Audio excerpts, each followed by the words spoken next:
me see if that works like that. Really? Shout out to that. Anybody coming through Bobby Thrift, man, I appreciate y'all sliding by. I just added that right to the stream. That's dope. I didn't know I could do that. I'm still working out the kinks.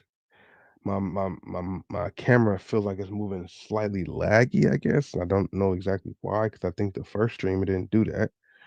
But I fell off the wagon. I gotta get back to it and figure out what it is. But yeah, beyond what people might say, resale might not be as crazy as it once was, but resale is definitely not dead, man. It's definitely not over with resale because there's definitely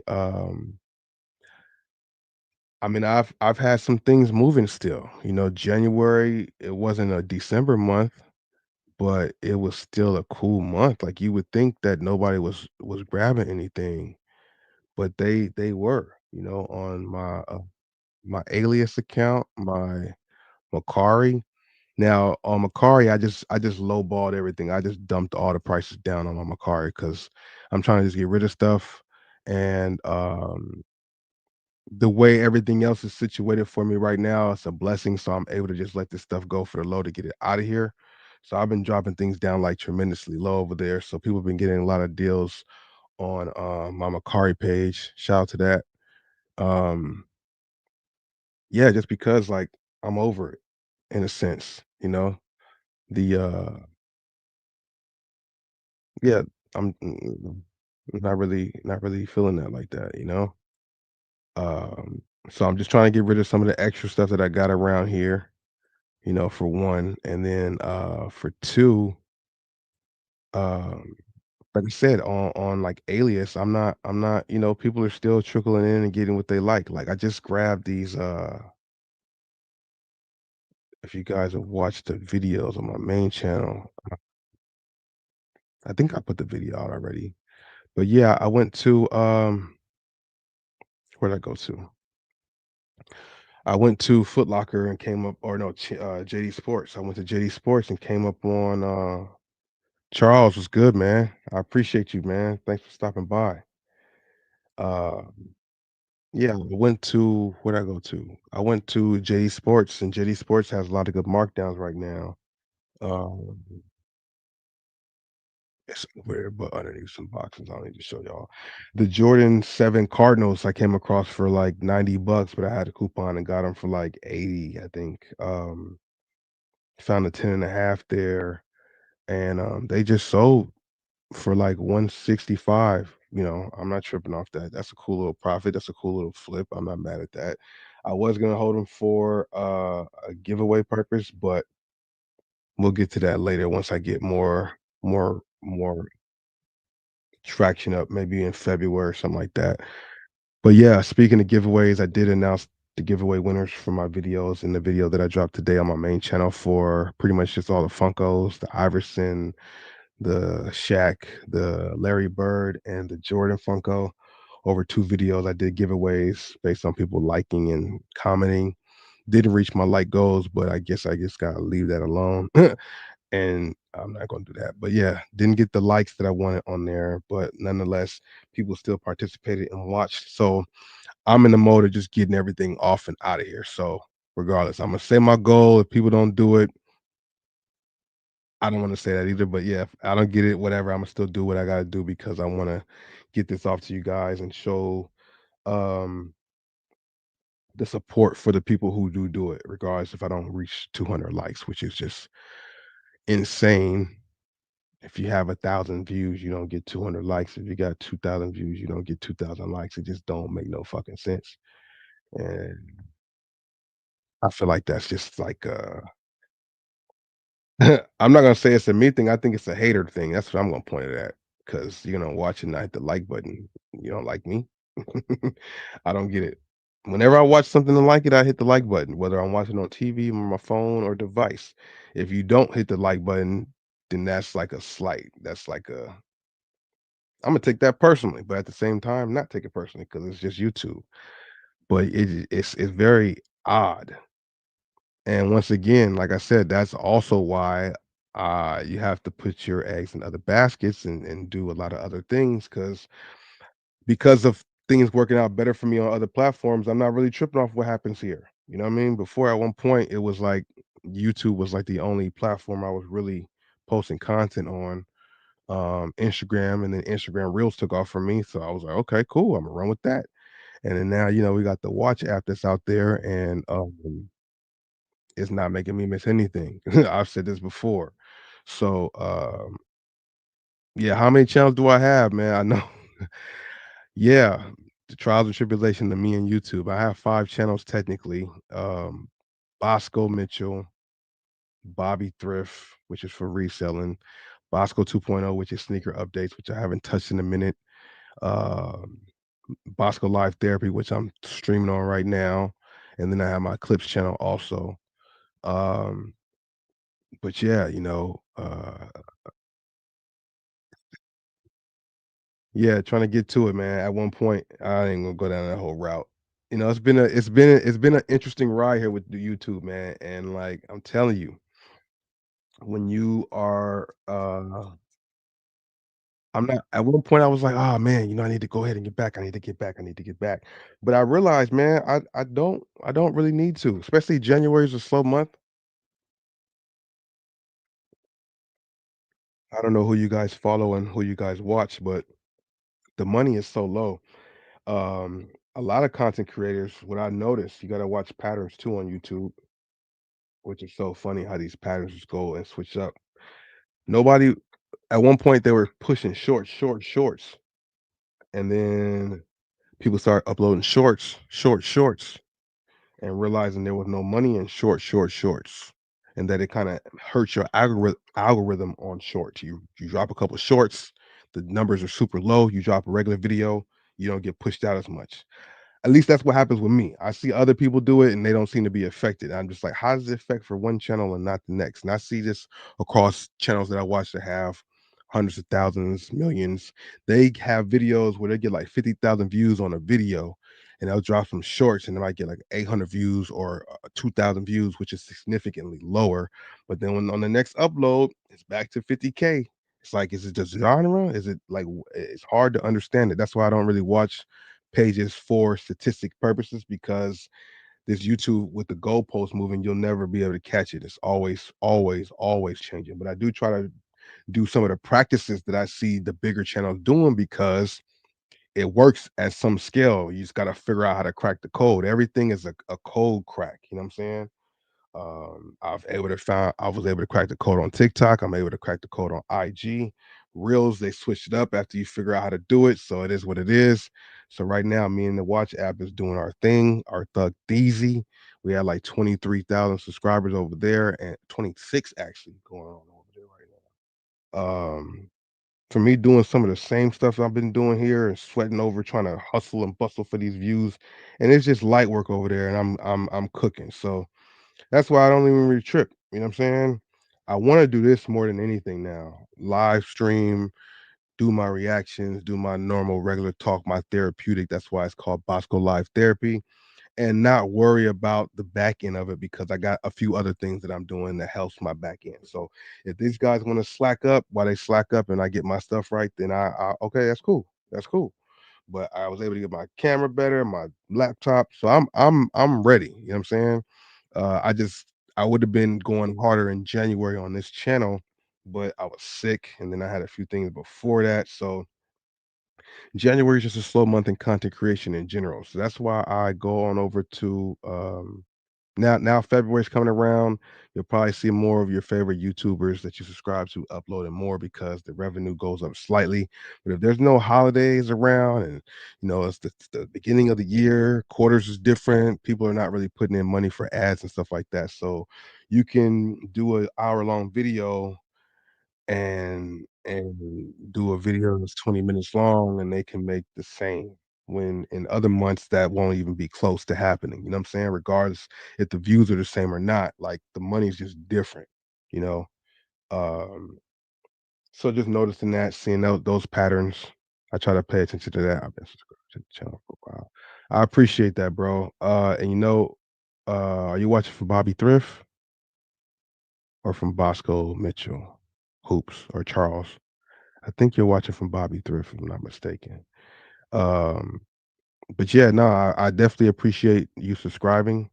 and watching and me talking like this don't mean I'm gonna stop my content because I still got a lot more to do, and I definitely got some things to try to improve my quality of my content of Bobby Thrift. Yeah, for sure.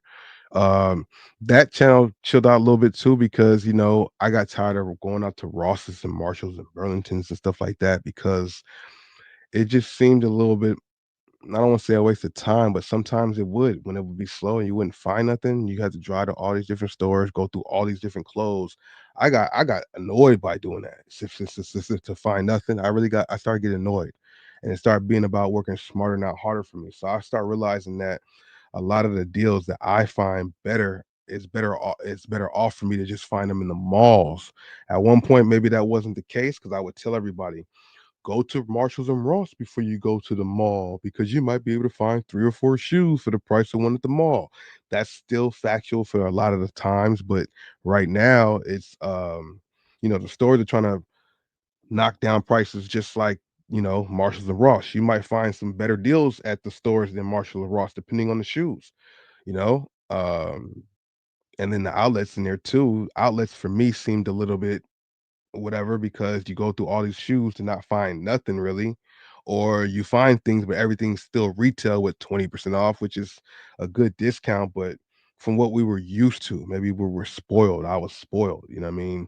Seeing things that were heavily marked down, then the extra 20 off. Like I remember those days on my channel. So when you get used to stuff like that, kind of takes you away. Then you see, it went from going to the outlets to more Marshalls and Ross because I found better deals at Marshalls and Ross than the outlets when they would have the same kind of ratio because you would go to the outlets a lot of times and find one offs. Sometimes you would find, oh, a restock of this shoe discount. Sometimes you'll find that, but at the outlets, it was all to me. At the outlets, it's pretty much just like the Rosses, just with boxes. Like you have to go through a bunch of outlets, look through a bunch of things to try to find a couple things. And then for me, on the case of making thumbnails and finding the right things, sometimes it wouldn't be there, so it's just about working a little smarter, or yeah. So I start finding the deals where I'm already going anyway, because everybody's marking their prices down. So that's why I would start to tell people. And what I do on Bobby Thrift now is make the content off me going to the malls and showing you guys the malls have good deals too, and you can get the full box. If you're somebody out there who doesn't have replacement boxes, you can go to the stores and get the same shoes with the full box and the better presentation.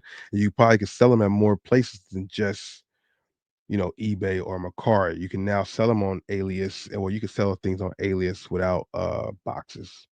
But like, on Fight Club or Alias or Goat, selling them with the full box, you have a better chance of getting more money for them than a shoe with no box. And I would send sometimes shoes with no box to Fight Club, and it's good to me, but when they go through it, they'll say defected. Like, what? Oh, defected, no box. And when you have a defected number or listing, people kinda shun away from it regardless. They like people see defected next to it and they just continue to scroll. They don't look to see that it's just a damaged box or no box. They just see damaged or they see defected and they move on, especially on a platform like Fight Club. So that would be a little bit of a hindrance, which I didn't like, you know what I mean? But now going to the regular retail stores, you're getting a shoe with the full box. Sometimes though, I'm not gonna lie, sometimes you'll find the shoe with a good discount, but the box is destroyed, but the box is still there. So it kind of defeats the purpose, but at the same time, you're good. Like the Jordan 7s I just talked about, the Cardinals, the box was average. It wasn't pristine condition, but I can reach this without right. It was the shoe was in great condition, but the box is like, kind of like messed up. Uh, Slightly messed up, not too much. I mean, it's still good enough to pass as a good in shape box, you know, and to get it for what I say 70 because it was 90, but I had a discount like coupon. And yeah, it was on sale for 90 bucks, but I had discounts on them. So you still got the tag with it. But brand new pair, 10 and a half. Couldn't find this at no Ross right now. Maybe you could because they have Jordan 2s there. Maybe you would find this at a Ross or a Mart, but I doubt it, you know? And if you found this at the outlet, it'd have been tried on 50 times already and no box top. So, that's why I do like going to the stores a little bit more. um, because it's like I can kill 2 birds in 1 stone. I can go and make my content for my regular channel and get some stuff on discount and make that for my other channel, you know what I mean? And just have that content separated. So that's what I mean by working smarter, not harder, because I was able to get 2 birds done in 1 stone. I think that was, I think that that's the way I'm gonna go with it, you know?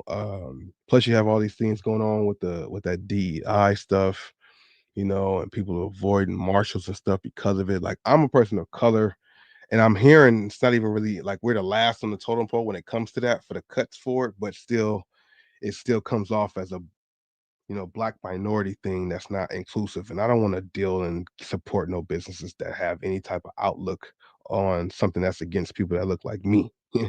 I don't care, whatever, not to get into no politics or nothing, but this is just the stuff that's happening. I'm sure you guys have been tuning into the TVs or just hearing what the dude with the red hat guy, what he's been doing. So, some things good, some things bad. I don't talk about politics. I can't stand that stuff.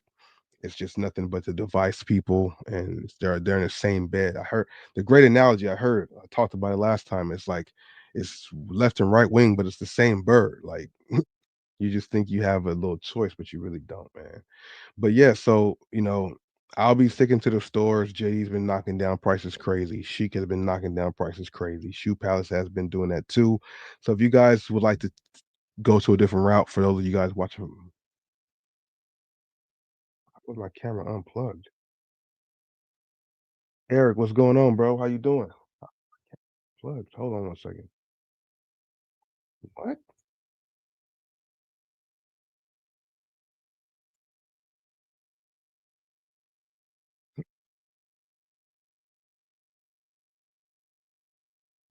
Technical issues. Hold on 1 second. See, this is the how did that happen? I'm just sitting here. How did anything get unplugged?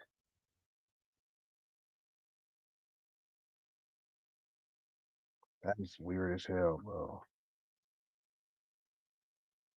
That didn't happen to me last time. So what the hell? Step back. Let's see what's up. But what's good though, Eric, man? How you doing? Did you see I think you be watching the Clipper games. Did you see what Zubac did to Wimby? Get down there, little boy. Um, that was funny. And Wimby went flying. Like Wimby, if you don't sit yourself down, start cam.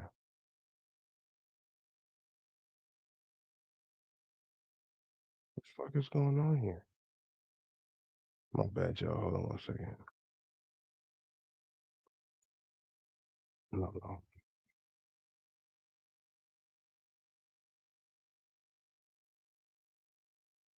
Hey, just hold on.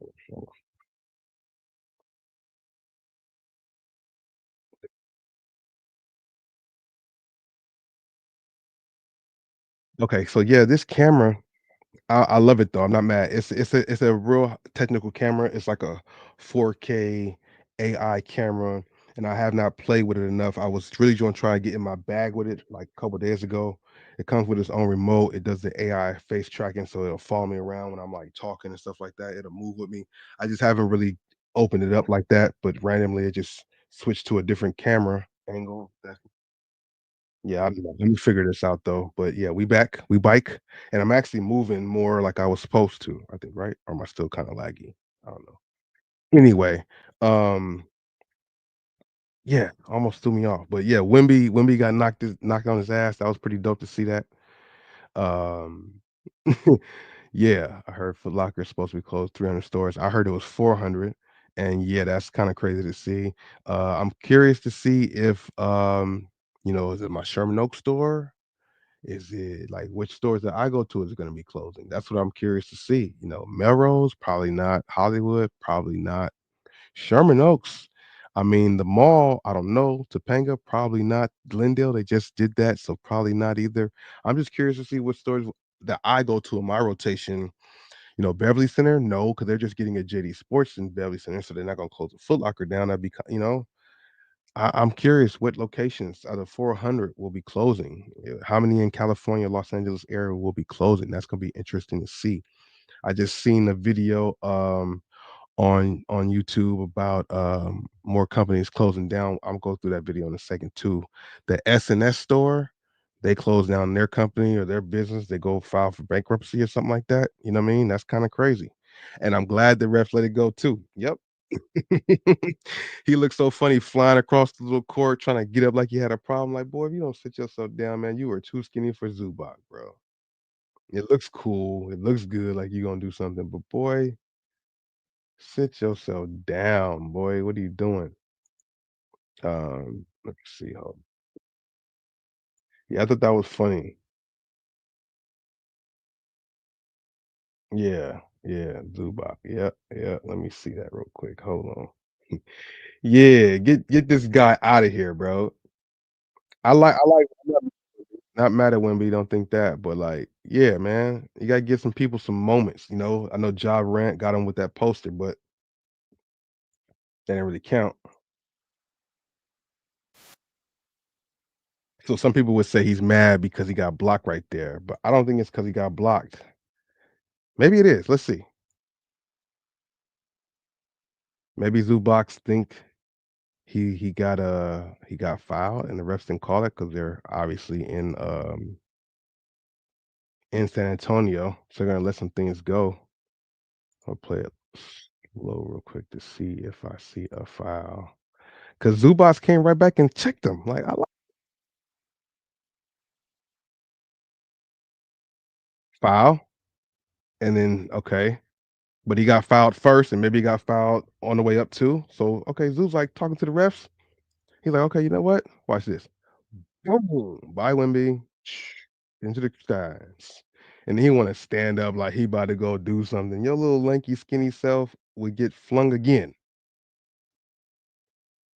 He didn't even get there. He didn't even really get there. He just wanted to make it seem like he was gonna get there and do something, but he was not gonna do nothing. What was Wemby gonna do with Zoo, man? Oh, here we go. Me not showing it again. I'm glad I got another phone right here. Um, yeah, bro. So here we go. That could be a foul right there, and then it looked maybe he hit him in the head and blocked it because he's tall and long, so probably pause. Probably that's the case. Zoo's like, "What the man? What the hell? Alright, you're not gonna call it? You're not gonna call it?" I don't believe he got teed up. I don't believe he did. Nope. Barnes in the corner for three. Timeout Clippers. Why they keep cutting it away? There's another angle they show where Wemby get up and, like, you see him make his effort. "Oh, man, you push me, man. You push me." This? Oh, okay. Yeah, I thought that was hilarious. And like I was saying, in 2025, man, you know, just being tired of the BS with just everything going on, man. This world is crazy right now. A lot of things going on. I want to see more street justice. I want to see more trolls get trolled. Like I love the fact that academics is finally going through something right now for all the trolling he does with people. I'm having fun seeing that. You don't want to see the demise of people, but when you want to see the trolls get trolled, you want to see the prankster get punched for playing too much, you know? You wanna I wanna see it. Maybe that's not inciting violence, but you just want some things to be rectified without people getting away with this stuff because the trickery and the foolery and the games that are being played is just becoming more and more, like, too much. Yeah, it wasn't even a big push, it was just like a little elbow check. Like, get some weight on your body, boy. What are you doing out here? 7'9" for no reason. There we go. There we go, hoops or house of highlights. Let me play that slow. 'Cause we can slow this stuff down. No sound, of course. I'm not trying to get no copies. Uh, NBA is a funny sport, bro. It's definitely like the WWE now, just like NFL is. All of that stuff is the same. It feels like when I watch the games with my own two eyes. You know what I'm saying? And there's this guard that the Blazers have. Uh he's uh he's not from here, he's from another country. He seems like he might be good. I mean, he was hitting some shots, he was hitting some threes and stuff like that. And the refs were just giving him every single foul, bro. Like everybody in the NBA gets a little step on their defender, and that everybody gets to step in the defender, and when you're penetrating with the ball and the defender's, like, on you, that little bump right there is kinda like, go, they don't call it, but for this guy, they were calling every foul on the Milwaukee Bucks. Every time somebody tried to guard that dude, they were calling fouls. He got Middleton in foul trouble. He had got like Terry and Prince in foul trouble. A few people in foul trouble with like ticky tack fouls because he's getting a step ahead of them and then he's like jumping into them. And they give him the contact. So there was one play where one of the guys from the Bucks, Terry and Prince, he did the same thing Zubac did to Wimby, to that guy, and I was for it. I'm like, "Man, yeah, man, because like, what the heck?" And then, like, a few plays later, Dame did the same thing to him, and they gave him a couple fouls. I'm like, "Okay, at least you're gonna call it somewhat even." But this dude's riding people on defense too, and y'all wasn't nowhere giving him the same calls like y'all was doing when he was getting the ball. I'm like, "What is this about?" It fouled almost everybody out for the Bucks. Middleton had to sit out pretty much the whole first half because he had 3 fouls. If you're somebody out there playing Prize Picks or all these other gambling sites and you're trying to get Middleton for upper or lower and he can't play the game, that messes your whole thing up.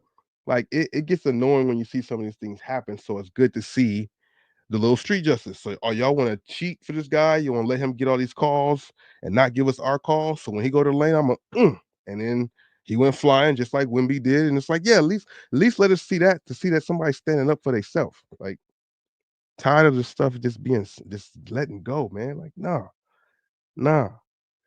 Yeah, for certain things, definitely need some street justice. And people trying to start fires, street justice. People out here doing crazy things just makes sense.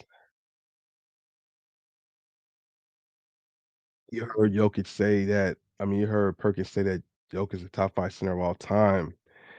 Man, that is something I've been hearing a lot of people say too. They've been pushing Jokic for a long, long time, man, and, it's hard to argue it with the numbers that he puts up, but the one thing that's crazy that people don't also realize about a lot of these things, which, there's another thing that Adam Silver just did or he's thinking about doing that I think is gonna save all of LeBron's records, like they're gonna have LeBron's name at the top of the NBA for all these records for a long time, especially if they add this new thing that that Adam Silver wants to add to the league, which is what's annoying is one thing I saw in the comments is that nobody likes Adam Silver as the what is he? The commissioner of the league, and I'm at first, I was not really on a guy like that, but now that I see more and all these different things he's doing to switch and change and, "Oh, I think we need to adjust this, we need to adjust that," like, all that stuff is annoying because he's trying to make it seem like it's for the product of the game, it's for the viewers, it's for this and that, like, "Nah, man, you're just trying to switch it up for your own little you and your friends' little whatever reasons why," but I think some of it might be to protect certain things. Um uh, I said that to say, like, Imma go back to this right here, this Jokic thing, but he's thinking about changing the quarters to 10 minutes. Oh, everybody else in the league, all the other leagues around the world play 10 minutes, and I think it would just be like I'm so for it. I might be in the minority, but I'm so for us having 10-minute quarters, 4 10-minute quarters. He starts talking about how the games are too long to watch. Not the people in the stadium, they're not complaining, but the people at home are complaining about the games being too long. Like, man, shut up, bro. Like, then you want to change up the All-Star weekend format to 2, 3 teams and pickup style. All this stuff he been doing is just not cool. I'm not for none of that stuff. And that's the thing I'm saying. Like, if he does switch it to 10 minutes, that's saving all LeBron's things. His scoring, everything. Not only did LeBron come in at what 17 years old and play till he's 29, or I mean, whoa, come in at 17 and play till he's 49. I'm being funny, playing till he's 49. Nobody's gonna be able to touch any of LeBron's records if they go to 10-minute quarters. Because nobody else is coming in at 17, 18, and coming in averaging 20. It's not happening. Luthi, what it do? I just seen you, man. What's going on? Nah, I didn't get the Diamond Turfs. I was actually sick. And that was a shoe that would have been considered to pick up too, but because I was sick, I wasn't even gonna make the effort for it. So I just let it go. Now, if I go to the store and see it, they have a 13, I might be enticed to. It is a classic shoe, but you know, I don't know, bro. I don't know. It's a lot of uncertainty right now with what's happening in this climate. I need to make sure, you know, I'm taking care of what needs to be taken care of because we just don't know what's going right now. Um, but yeah, I didn't get a chance to go grab them because I wasn't out and about. I was actually homesick. Losing Jingle, what's good, man? Huh? What the hell is that? Shout out to the Discord though. I don't know what that is. Uh, yeah, yeah, yeah. So if the league go to 10-minute quarters, that's gonna be different, and that's definitely gonna set LeBron up for longevity as being the top of the top for it's gonna be a little what points, rebounds, assists too, or points and rebounds or something like that. Maybe not assists, but who if he plays 10 more years, maybe he might get the assist record too. I don't know. But yeah, and then Jokic coming in here doing what he's doing is great, right? But he's also playing in a far less physical league. It's far more open and positionless as they're trying to make it, you know? And I think that contributes to what he can do. Now, don't get me wrong, he can hit threes and stuff too, but it just seems to is it wrong that it seems to come easier than Shaq's points? You know, Shaq's points seemed a little bit more solid as what you would think a center would be. But of course, the game changes and evolves, so the typical center is not going to be the typical center. But I'm when it comes to the newer generation and stuff, they're going to talk about the stats, and the stats is going to show and kind of prove that he is a top five center all time because all these triple doubles, all these 30-point triple doubles. He has one ring, or is it two? I think it's one right now. Hopefully, it stays at one. Denver got one ring, right? You know what I'm saying? I don't know. But, you know, his stats will hold it there, hold up the argument for it. But somebody like yourself, Eric, myself, other people who've watched the game for a long time probably wouldn't do that. But like I said, the prisoner of the moment thing, what you're seeing right in front of your face right now, nobody's done this, nobody's done that. He's done it. He's an MVP, what, 3, 4 times or something like that? Like it's just funny, bro. I don't know. Shaq's they're already making the comparisons if Joker's more dominant than Shaq is. And to me, I think that's absurd. Yeah, yeah, yeah, yeah. Shaq would definitely struggle with the running gun how it is now because he can't shoot a lick. Um, but the way Shaq got his points in there, so much more what you know basketball to be, you know. Now you can only play with who you're playing with and what Jokic has with him, which you're trying to keep saying, "Oh, is Denver wasting his years?" They got a great team with a great system. These guys move the ball, they move without the ball like insanely good. And Joker has the court vision to see it. It seems so easy, but it's also the team around him that makes it happen. You got a lot of shooters on their team and they spread the floor and they move the ball. And you can't hate on Joker because they have a good style that supports that. But it's like the rule changes and the physicality not being there, it does give a lot of things more credence and a lot of things can happen more than it could back in the day. You can't jam somebody trying to cut through the lane to impede their progress. There's certain things you can't do that you could do back in the day to prevent some of these things. You know, somebody shooting a three or two, like it's just a lot of things that was different, man. So, you know, base and that's the argument people will have to actually use when it comes to LeBron too, because of course there's people will say Jordan and Kobe, you know, over LeBron. The rules have changed so much for all these guys, but LeBron has kind of played with the same rules. He's stepping into a new era of the new rules and still being you know dominant, but he's a lot older now too, you know, but the rule changes does make things flow a lot easier for the new people to come. And of course, you want the game to evolve, and of course, talent gets better as the generations come.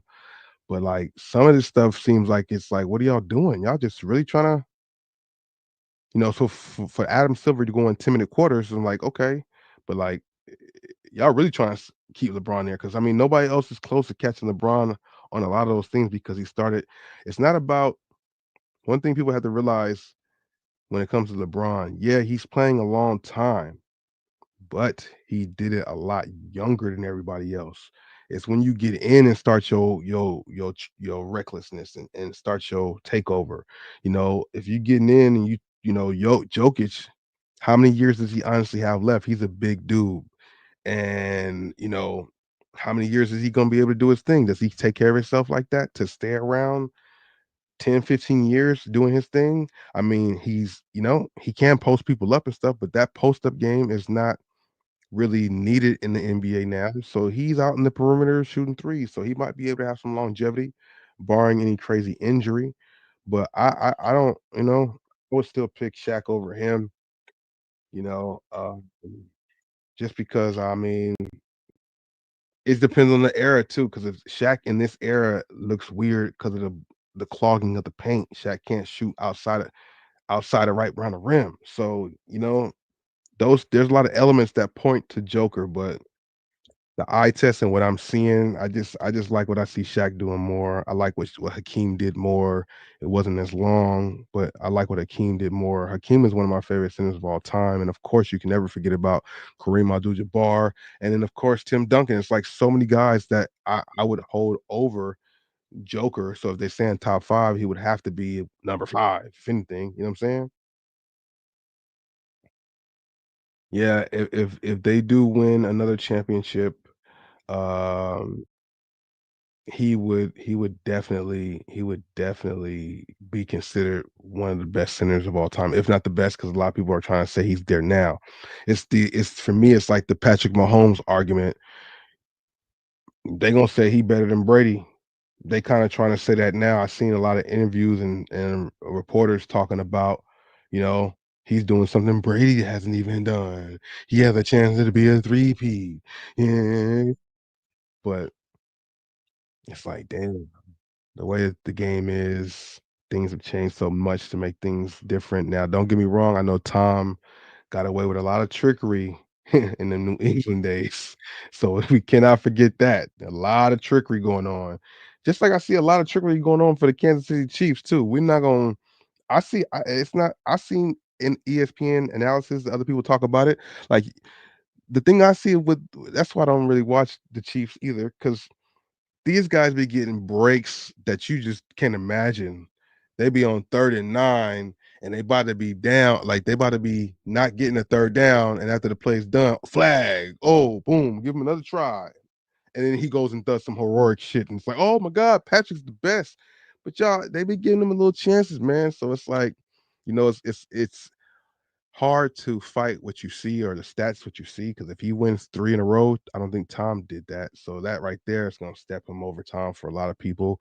And the fact that he's gotten to what 5 championships in 7 years, I think that's the ratio. Nobody else has really done that for sure in the NFL. So a lot of people are saying Mahomes is the best ever, just like they're gonna say Jokic is because he has MVPs with the stats and all that stuff. You know what I mean? Yeah, and that's I'm not gonna lie, Slap Talk. Good looking out for coming through, man. Shout out to you. Um, that's one thing about that too, man. The fact that that's one thing I think I don't want to give it up for either. The fact that these guys or he comes over here and he don't even this is like his second or third like priority. I don't like that. I don't like that. I don't like that at all. If you don't care about it, then go back to your place and play over there and just stay over there. Like come get your ring, your MVP, and then just retire early. Because if you'd rather be back in the other country, just go back. I mean, not like that, but I'm saying like if you'd rather be somewhere else, then go somewhere else then, man. I don't like people being over here trying to dominate and then acting like it don't matter. When you got people on the bench and people who around this country been slaving their whole life to get to that position, and you just treat it like it's like a like that.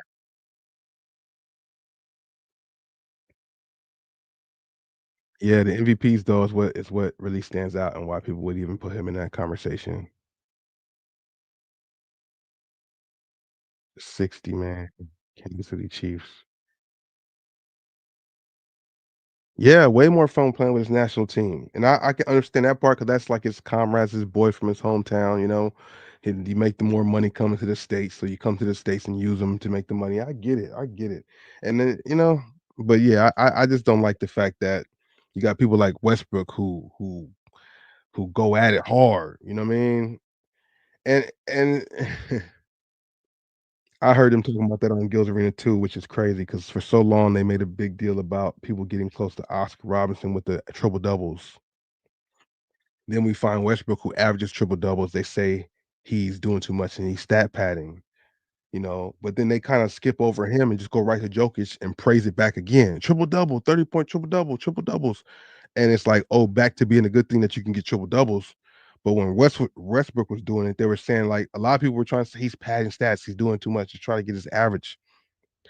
It takes effort to get the stats he was having, man.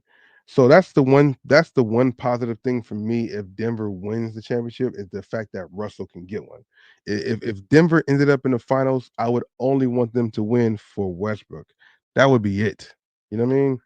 I don't care who they played in the East. I would want Westbrook to get that ring. He deserves the ring for everything he's done in his career for the league and West Westbrook is the not to say it like that, but yeah, Westbrook is the only one who deserves a ring on the Nuggets. You know what I'm saying?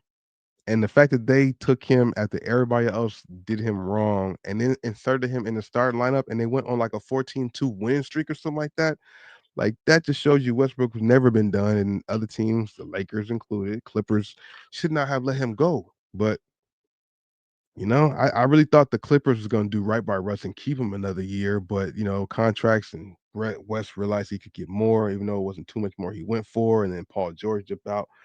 But yeah, that would be the only reason why I want Denver to win is because of Westbrook. You know what I mean? Yeah, it's a great podcast, man. They got a lot of great information on there, bro. Keep it real about a lot of things too. I want to see what they say about Bronny because Bronny, that's a whole nother topic, man. Cause I'm not gonna lie, man. Russ was ripping rebounds away from his bigs. He was, but that's all effort though. It wasn't, you know what I'm saying? It was all effort though. I seen this highlight the other day breaking down something for LeBron. I like LeBron and everything, but it was for him to get his triple double. You see the offensive player running from the ball. You see the other teammate from him not going for the rebound so he can get his 10th rebound for the triple double. Like, West was like, no, I'm going after it. This is my ball. This is my, it was a lot more effort that went into it. It wasn't like he was just doing a Ricky Davis and throwing the ball off the backboard, missing shots on purpose to get another rebound. Where Westbrook's triple doubles came with pure effort, bro. Like pure effort. You know what I'm saying? Um, and then with the let's see, the Chiefs are like UFC boxing champions. They're all they are going to get it 50-50 call. Yeah, 50-50 calls. Yep. And they do it every time. That's what I'm saying. 50-50 calls go to them, and then they get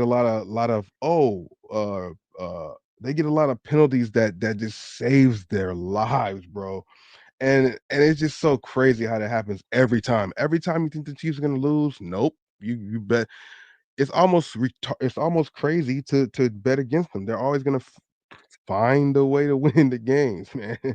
It's crazy. So for Kansas City and Philly to play, you know, I don't have a dog in the race because, I mean, if you want to take it to me as a football fan, the football fan that's in the slight football fan that's in me still, NFC East is the Eagles, but you don't want to see the fucking Eagles win as somebody who liked the Cowboys. But in this game, I'm rooting for the Eagles to win. I'm tired of seeing this whole Patrick Mahomes and I'm not even gonna say Patrick Mahomes and Travis Kelsey. I'm gonna say Patrick Mahomes and Taylor Swift. Cause that's exactly who you see. You see Mahomes pass the ball, and you look up at the stand, you see the camera, they pan to Taylor and see how happy she is of what the Kansas City Chiefs is doing. When they won, they were interviewing a football player, and then oh no, before they interview the football player after the win, you see Taylor Swift walking down the aisle to come to the like, what the hell is this? So I would love for Philly to end that and let everybody go home and Philly win, even though NFC East and the Cowboys division, blah blah blah blah. But whatever. It's good to see that the NFL NFC East did well because they had two teams in the Final Four. Not many other divisions can say that when they used to call it the NFC East or least, you know. But they had two teams that was in the Final Four, and I'm surprised to see the Commanders did what they did, but I didn't watch the season at all, so I really didn't know. But I'm just saying to see it at the end and see that they had two teams in the Final Four is amazing. Um, but yeah, the Bronny thing, man, uh, the Bronny thing is just insane because okay, the part that I'm saying is insane, like, they broke it down, he's played so many minutes, only score has is he 1 for 13 or something like that, but his stats is not good. But when I'm watching before the game, I'm just happen to be scrolling on my phone, and I see LeBron and him guarding each other one-on-one, which I'm like, "Man, in my tinfoil head thinking cap that I put on sometime in the back of my mind, I'm like, "Is this a shot at Kobe? 'Cause they doing this in Philly a day after Kobe's anniversary, and it's Kobe is LeBron his son, when we know Kobe and his daughter, but whatever." And then LeBron's guarding him, and this dude's over here cheesing. Like, we understand the moment, that's dope, the son's playing with the dad in the NBA, but Bronny, lock the hell in. Why are you over here cheesing and doing that same step back and bricking? Every shot they showed him doing in the warm-up, he's bricking. LeBron's not going hard, guard him. I'm like, "What is this guy doing?" Like, that's crazy, and I didn't watch the game. I saw the last 3 minutes of the game or something like that. I tuned in to see what was going on, and I seen they had put him in. I heard that they had put him in early in the game, and he didn't do much, and I seen all the turnovers he made and everything, and then I watched the last minute or 2 when he was in the game, and the part that got me mad, for one, is about him cheesing and not locking in a warm-up game or in the warm-ups. He should he should been locked in going hard. You might think it's the warm-ups, but no. Like, we need to know you're really trying to put in the real reps. Like, you're not supposed to warm up light. You're not supposed to you kinda gotta go at game speed. And he's over here cheesing and step back to the corner and missing all the shots. And then it's like I see him in the last 2 minutes of the game. I'm watching it because I'm like, okay, it's a blowout. Lakers is losing, whatever. But okay, let me see. Unless is Bronny gonna score? Let me see. I want to see it. I want to see him score something. But then this guy plays hot potato with the ball. Like, there was 3 possessions where he just if he inbounded the ball, he runs to the corner and stands there. And then you see the rotations of how the players are moving. You got the guy with the ball bringing the ball up, and then he calls for a screen, and then there's supposed to be another screen for Bronny to come around. So after I get this screen, I'm gonna pass it, and Bronny should be there. Bronny gets it and passes it right back.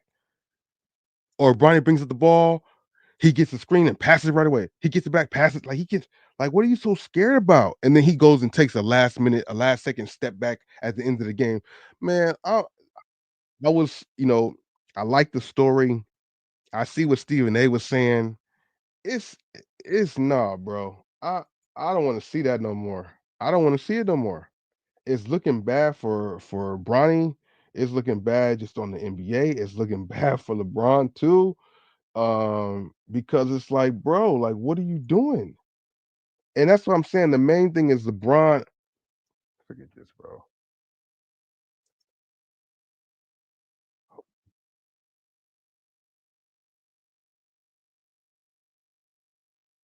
Let me see if I can find a clip. If they're gonna have, they better have this clip. I want the one from Philly. Where is this one show? Okay, okay, okay. Hold on. No, no, no. Let me see if this is the one I want to show. No, no. They have to show me what I want to see. I don't like that, bro. I don't like it. I don't like it. Bronny over here cheesing. Yeah, cheesing. Like, boy, if you don't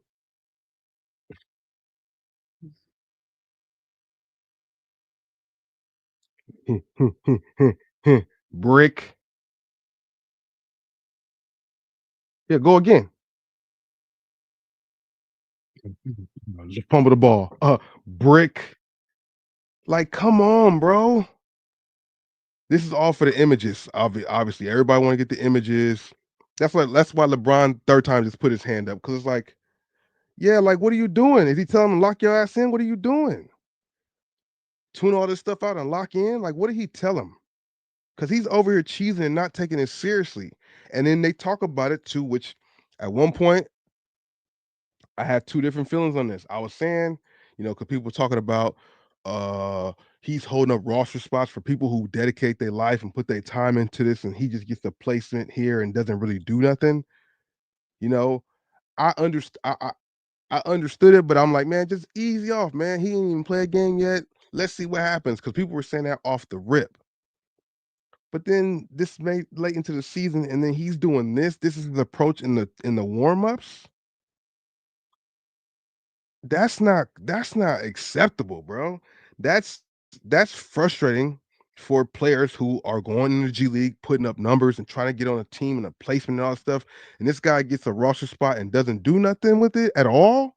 And talking about I got to get my confidence. I get it. He had the health thing. I get it. He dropped 31 in the D League game. I get it, but like this is just not cool. And if this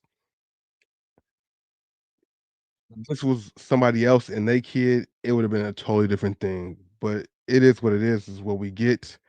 He even just put his hand up right there because it's like you're bullshitting. That's why LeBron didn't really get in stance and try to. He tell him, "Get your hand." Like, what are you doing? LeBron had to be telling him to lock in right there. Stop smiling, man. Forget all this stuff around here. Pay attention. 6'1" Ben Simmons. Hey, man. I got something about that too. Man, shout out to everybody here, man. Shout out to the segues as we are just freestyling off the things I want to talk to y'all about. But this right here is just not cool, bro. I'm sorry. I'm a Bron fan, supporter. You know what I'm saying? Since he been doing his thing, since he came to the league, different person, all that stuff. But nah, bro, I'm cool on that. I'm cool on that. So then, yeah, Ben Simmons. Ben Simmons. I seen this clip today after I was watching something else, and I'm like, Ben Simmons is still doing this? Now this video is a little older, so I guess people know he's been doing this, but I guess it can't be too old because D'Lo's back with the Brooklyn Nets, right? So you see Ben Simmons. Just watch this, man. I'm sure y'all have seen this, but if you haven't, first of all, you have D'Lo, who we're going to talk about him in a second, because him and his statements about I just love playing free.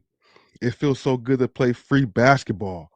And I'm like, at the first time I heard D'Lo say that, I understood because if you're playing under LeBron and the Lakers, it's pressure. They don't want you to be lollygagging. Every time you're out, we need 100% from you. We need you to score buckets because we need to win a title. There's pressure when you play for the Lakers, so I understand it, right? I understand when he played before with Kobe because it's the Lakers and Kobe. But then I thought about it, and I thought about what Jimmy Butler was saying, and it makes sense. The reason why Jimmy Butler was out of Minnesota is because he said Cat and D'Lo are not about that life. They just want the flash, the glitz, and the glamour, and be the NBA player, but not really get down and try to win anything.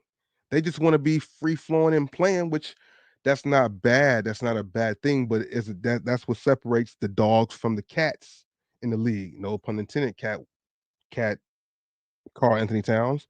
You know, so it's like I see that. So when he said he wanted to be free, it took me back because I seen some images, him and Kobe, him and LeBron. Yeah, Kobe gonna demand a lot out of you. LeBron's gonna demand a lot out of you.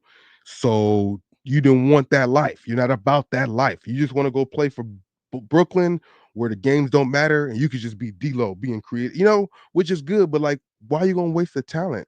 But that speaks to Kobe's point, how he said when he got to the league, it was easier because everybody bust their ass to get to the league, but once they got there, they took the foot off the brake because they made the money. And that just goes into what D'Lo is.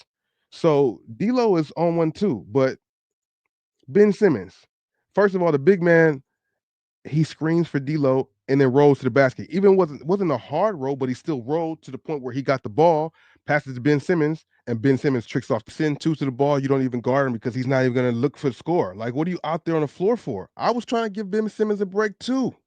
But like after seeing it so long, it's like, damn. Not an offensive threat. Yeah, there you go. That's my point.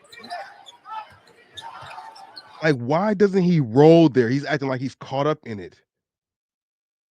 That's got to be annoying as fuck. Yeah, and you're going to just send two to the ball. Ben Simmons and Bronny the 6'1" Ben Simmons. I hear you on that. I think that is clown stuff right there, bro. That don't make no sense. None at all. But then, as I said the story earlier about um D'Lo and the LeBron stuff, I thought this was very interesting, and I'm glad I watched this game a little bit when Brooklyn came to LA. I seen a little bit of that game of that game, right? And yeah, yeah. Shout out to AM Hoops, man. LA.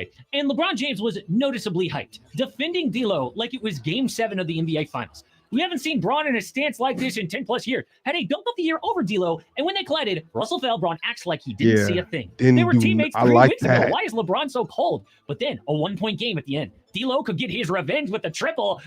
Thing. They were teammates 3 weeks like this in 10 plus years. Had a dunk of the year over D'Lo, and when they collided, Russell fell. Braun acts like he didn't see a thing. They were teammates 3 weeks ago. Why is LeBron so cold? But then a 1-point game at the end. D'Lo could get his revenge with a triple, but he misses. But he's not about that life. That's why he wasn't going to hit that game winner. If he was really about that life, he would have hit that game winner and sent LeBron home and did his whole little ice or D'Lo, whatever he does. But he's not that guy. And to avoid shaking hands, Braun just heads straight to the locker room. D'Lo dapping up Austin Reeves, his other old teammates. Where is LeBron? But the really sad thing about this, D'Lo.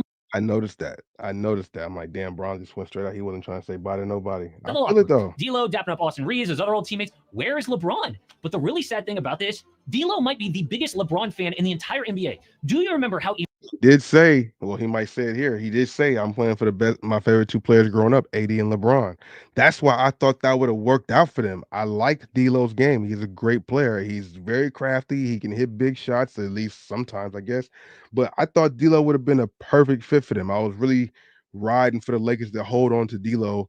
Him and Austin, I like that combination. But if you're not about that life, not trying to really, like, he makes it look good, but he's not really serious about it. So you can't count on him when it counts. And LeBron is trying to get a ring, you know what I'm saying? And they're Lakers, of course, that's what it's about. So this stuff is gonna show. And I guess they seen that a lot longer than I did as being a fan. But when you're in the trenches with them, then there you have it. Emotional he got when he watched Braun play for the first time as a kid. You know, he did that signature dunk. I remember crying. I remember crying vividly, and that was when I was like, this is where I want to be. So he's inspired me without even knowing it. And now he's breaking his heart without even knowing it. So it's no surprise.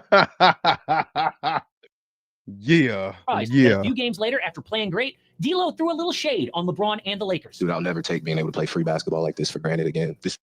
That is a BITCH statement right there. At first, like I said, I thought, oh yeah, play free because but no, it's because you don't want to have no responsibility on the court to do anything significant. You just want to be able to free flow and throw your threes up and get your points, but not really like lock in and like really be a significant reason why the team wins. Like, no. A style and a play that obviously we got the best performance team as well. They keep guys fresh, they keep guys in shape. Yeah, this is free basketball. Forget being held back by LeBron. So what happened between these two? But I've been shaving with my new Dollar Shave Club kit, and for some reason I'm hearing that Razor is amazing. I need this post-shave stuff relieves.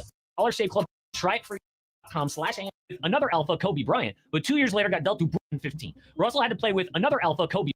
D'Lo got back to the Lakers. Obviously, he was drafted to them in 2015. Russell had to play with another alpha, Kobe Bryant, but 2 years later got dealt to Brooklyn after ratting on Nick Young for cheating on his girl. Yeah, see, and that's that's the other thing. Shout out to Nick.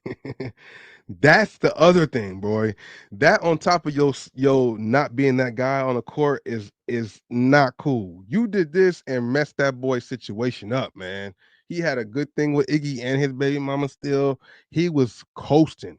And you want to go ahead and do what that should never be forgiven. I would assume more locker rooms would pay attention to that around him, but Magic Johnson said at the time, D'Angelo is an excellent player. We want to thank him for what he did for us, but what I needed was a leader. Dude, kid is getting ripped by legends like every day. But this LeBron thing started when he came back to the Lakers in 2023. At the time, LA was in 13th place, but D'Lo was great. Scored 17 a night with 6 assists down the stretch, 41% from three. LA snuck into the playoffs as a 7 seed, but in the biggest moment, he got exposed. The Denver Nuggets would hunt D'Lo on defense and score on him every time. But maybe it was a fluke. Maybe with one more chance, D'Lo could bring that regular season success to the biggest games. And sure enough, last year, amazing. The Lakers don't even make the playoffs without D'Angelo Russell. He was one of just 5 elite guys last year with at least 18 points, 6 assists, and 3 made threes.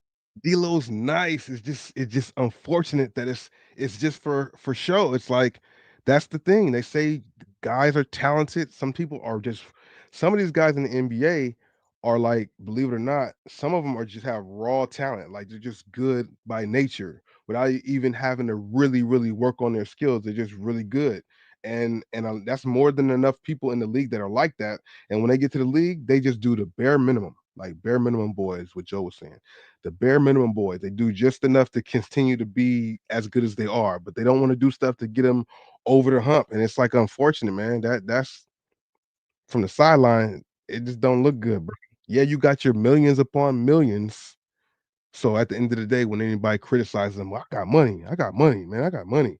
But like, if you in a sport and it's about a sport and your heart, like Dame's way more of a dog than D'Lo. Tyrese Maxey, who's much younger in the league, is a more of a dog than D'Lo. Luca and Mitchell, that goes without saying. Threes in the regular season. Without LeBron, AD dropped 44 on the Milwaukee Bucks, upset the champion Celtics. But round one against the Nuggets had one of the worst series of his life. When the Lakers needed him most, again, games 3 and 5, a combined 2 for 16 from 3. It was at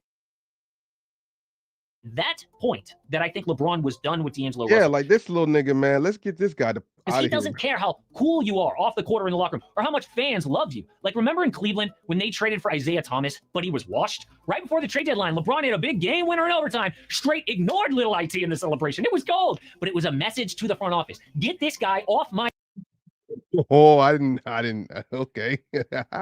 See, LeBron is he be knowing too, man. He be knowing too. but he was washed. Right before the trade deadline, LeBron had a big game winner in overtime, straight ignored little IT in the celebration. It was gold, but it was a message to the front office. Get this guy off my That dude he celebrated with was a rookie at the time. Damn, you celebrated with a rookie over IT. little IT. Well, no, IT also had an issue with trying to run whatever team he went to, and you're not going to run the team LeBron's on. In the celebration. It was gold, but it was a message to the front office. Get this guy off my team. Sure enough, one day later, IT was traded. Braun cannot stand guys whose I fuck with how LeBron moves like that. I like how he be getting people out of here. And nope. See, one thing people hate is the fact LeBron is in control. Nobody else has really been in control like that ever since he stepped into the league. Even with the bubble, they say if LeBron wants to play, we gonna play. Like, I like that. I like that. That comes with the dominance for a long time. Living up to the name that they gave you when you were hyped up. You know, you came in and still a lot of people get hyped up and don't live up to it. He definitely surpassed what they try to put on him before. So it's like, if I'm this way, I can't be just chilling with mediocre or people who don't really want it when I'm really on it like that. I get it. whose game he does not respect. And if you think he respected D'Lo's game, yeah, close game here. LA gets the steal, easy 2-on-1 break. But D'Lo blows the bunny, and look at LeBron stare him down. Or overtime here, they need a bucket. D'Lo just not on the same page. And LeBron at that point was like, oh my God, this is Isaiah Thomas all over again. Get this nigga out of here. The GM made the decision. The GM said it's enough. So what Bring Dwight Howard back this season now, man. Bring him back now. They win a championship. D Howard is the Jokic problem solver. is going to happen next with D'Angelo Russell? Remember, this exact same thing also happened to him on the Timberwolves. They were down late in Game 6 against Memphis. Biggest game of the year. D'Lo gets benched for his backup, Jordan McLaughlin. And afterward, he said, I felt like I was being held back there, honestly. I just felt like I had to be the third option. Some nights I was a little more aggressive, but, I was being held back. Really, yeah, it's a pattern for him. He's good in the regular season, fails in the playoffs, and then blames the team afterward. It's because one-way stars get exposed in the postseason when the best NBA defenses can plan for you every single night. So what contender is going to look at D'Angelo Russell at this point and say, you know what we're missing is that guy? Nobody. So I think he's probably going to get a $7 or $8 million a year deal on a crap team like the Wizards or Nets. Right now, D'Lo is in a contract year. He is expecting double-digit millions. At one point, I heard Max thrown out there. There's going to be a lot of frustration and depression and wild.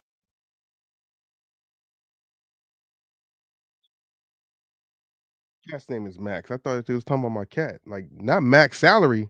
Quotes coming out from D'Angelo Russell this offseason as he comes to terms with what the rest of the NBA thinks of him at this point of his career. Kind of like Jordan Poole 2.0. Like, that's what D'Lo has turned into. And is that what he means by playing with freedom? Does he like being free in Brooklyn because they're a team with no expectations? I mean, maybe he just likes to have the ball, get buckets, and cash $1 million checks. Actually, I don't blame him. That sounds like a pretty sweet life. Yeah. But the days of D'Lo being a star in the NBA are absolutely done, and LeBron James knows that. He doesn't want it anywhere near him. And he wanted D'Lo to feel that in LA the other day. LeBron played it like it was Game 7 to put D'Lo in his place. It's cold-hearted, but it's true. So what can LeBron do at this point? Like, is getting rid of D'Angelo Russell going to make that big of a difference? Well, they traded D'Angelo Russell and Maxwell Lewis in 3 seconds for Dorian Finney-Smith and Shake Milton, but that is not close.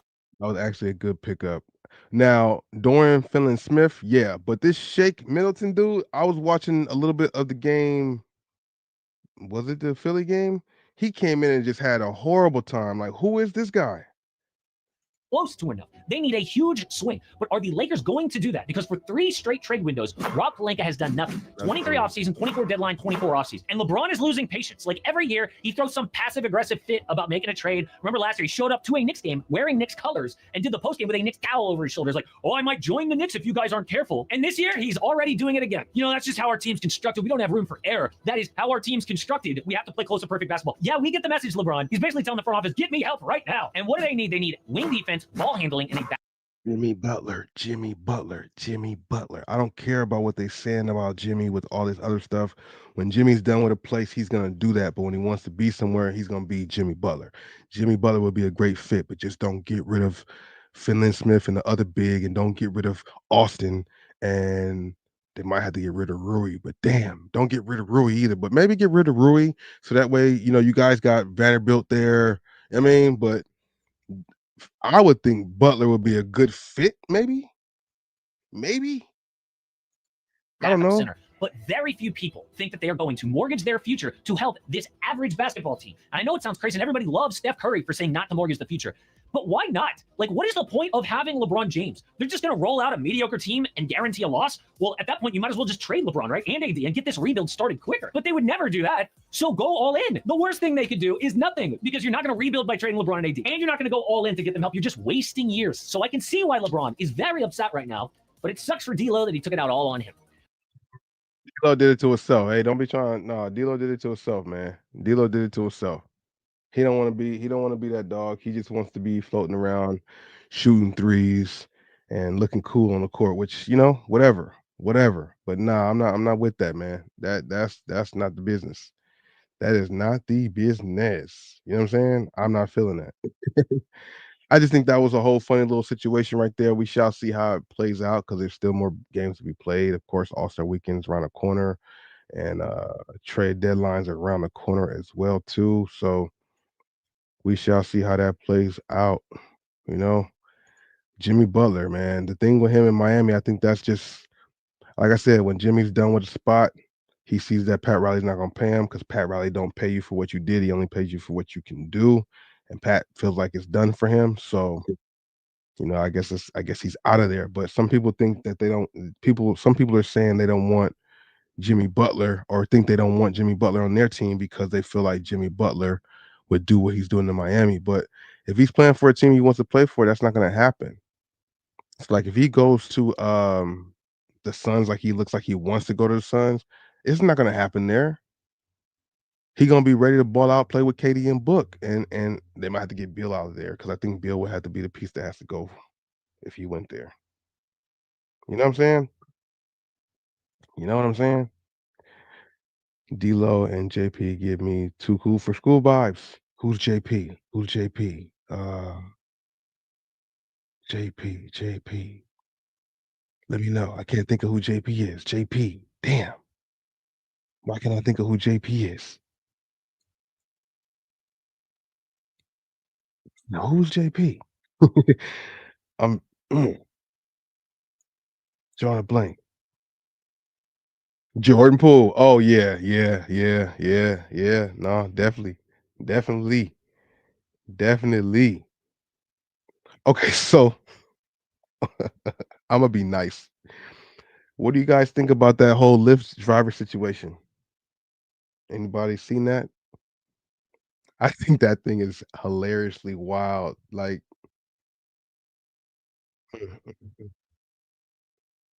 let me see. Let me see.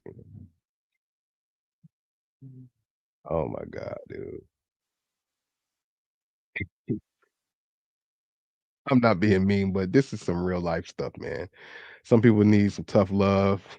I think, yeah, yeah, the girl. Yeah. Heavy subject it is, man. It really is, man. I think I'll be using the clip from here because they just gonna run it real quick. Asia Blanding tells us she was just trying to get to a Detroit Lions watch party this month when her Lift rolled up. As I'm walking, I see him like making faces or whatever. I'm like, oh man. She already knew. I can fit in this car. But believe me, you can. Yes, I can. He said, "Believe me, you can't." No, but in all, hold on, let me play it. He told her there's not enough room in his car. The kicker part was when he started to talk about his tires. You know, I feel like that was a slap in the face. That was like my tires. You know, like The driver said his tires could not handle her weight. every big person you turn down because they can't fit in your car. Yeah, because they need to order the Uber XL. No, I Exactly. don't never have to order Uber XL. He apologized, canceled the ride, and left her there. The rapper says she's pretty tough. Nah, keep playing. I want to see this. Yeah, I gotta hear it. By the whole situation, I just want them to know, like, it really hurt my feelings. it looks like a Lyft might be hurting pretty soon too. I knew it was illegal and I knew that it was wrong. Her attorneys, John Marco and Zach Man, these attorneys, attorneys are blood sucking. They want to get after any way they can get money. But this dude right here, if they show the clip of what he says, I'm like, bro, you gonna stretch it? Because I mean, obviously they want to get their money, but Runyon say weight is a protected characteristic in Michigan by law. It would be no different than a driver pulling up and saying, I don't want to have black people in my car. Or I don't like how he did that. But of course, your lawyer's gonna go that way to try to make it boom boom and sensationalize it. But no, bro, she knew want better. to have Christians in my car or Muslims in my car. It's the same. Under the law, it's the same. The lawsuit is filed. Okay, since pause she it. posted This is the It's not. Here's the thing. They say also that Lyft drivers are independent contractors and they have the right to deny the ride for anybody. They don't have to they don't have to pick you up. They can deny your ride and give you back the money, and that's it. Plus, they do have Uber XL, which is better for your situation. Like, what is going on here? I think that's kind of crazy, man. I think that's wild because dude's car sounded like it was having problems. Like I don't want to say sound like it had problems, but the engine didn't sound like it was running smooth. And you come in there trying to force yourself in the back seat of the car, you're gonna bring that thing down. And then what if you're driving and you hit a speed bump or a pothole or a dip in the curb? That can mess up your axle. That can mess up your car for your car. And she just gets her little ride off and think it's cool. She's talking about my friend has a nice Benz and I can fit in his car. Well, call your friend. then. girl. No, Speedy had a girl. I had a girl. He had an obese Caucasian woman. But wait, there's more. They not me. I made an impact from egg me out because he was paying homage. Egg me out because he was paying homage. Trendsetter. And I looked over there and he was eating her out and it looked like his head was gone because her thigh was too big. I said, God, Corey Holcomb. damn. Hey, I don't know if anybody here watches the 5150 show, the live stream with Corey Holcomb, hilarious comedian. I'm sure you guys might have seen Corey Holcomb like on Wildin' Out or something like that. Corey Holcomb is a funny dude, man. You busy? Ain't never met a that can break me now. Yeah. Actually, it wasn't even all night. She gave me the in the morning when she was getting ready to go. I never forgot this. Yeah. Only reason I stopped with her, she gained 100 pounds. Oh yeah. 100. She gained You 100 right, Slip pounds. Talk? Yeah. When she gave me that looked good. I came back 2 years later and was like, let me call her. And I knew something was wrong. She was like, you here? Where you at? I'm coming right now. That I was sound like a wow, chubby this voice. is too easy. That sounded like a chubby voice. That got over there, Yeah. boy. Yeah. Damn, it's so good, I think I'm tapping now. Just know that this your here we going fly. So that girl too, she is a rapper. She was on a show. I don't know if you guys are familiar. Most people are familiar with Waka Flocka. His mom, Deb, who's also like a manager in the industry, she had a reality show. I don't remember what network it was on though. And this girl was a contestant on there I too. want some. I was like, oh my Bless God. her So you heart. left her? She You didn't- left her because No, she he was still fat. took it knowing him. No, she got really big in those 2 years. Like, I'm serious. You dog. think he She sent her was- home? She went from a thick ass to it was that obesity up top. Oh yeah, that's top heavy. Top The tiny, heavy. tiny bottom. Yeah. Tiny Oh, waist. my God. Bless her heart. She was trying to get some. Can't be mad at her. No, for I'm it. a bigot. That's biggest when you fat people. So I can't be with no. Thank you, James Rucker, but A it's girl not. with the lower body Thank fat, I you, can deal with James. that. It's just the upper body fat. I don't. I'm cool. No, like fat No, Boy, I got a fat boy. I'll bring over your house one day, Really? boy. That bitch is fire. I just don't like the way the room smell when you finish. No, Yeah. she keep herself clean. I taught her. She didn't know it first. Oh yeah, you got it. It's actually, I never get credit for Corey the is shit that I've hilarious. taught women how to do. It's some girls ain't never been taught how to stay clean around a man. Only way a fat stay clean is if they put soap on the slip and slide. That need 50 feet of slip and slide with soap on it to get clean.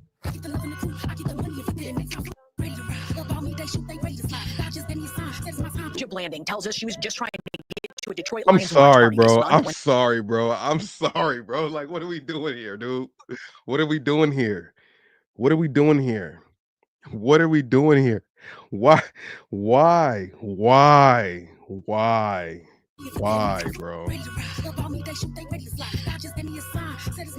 Chip Landing tells us she was just trying to get to a Detroit Lions watch party this month when her lift rolled up. As I walk in, I see him like I gotta make sure I'm saying that I'm not here making fun of nobody.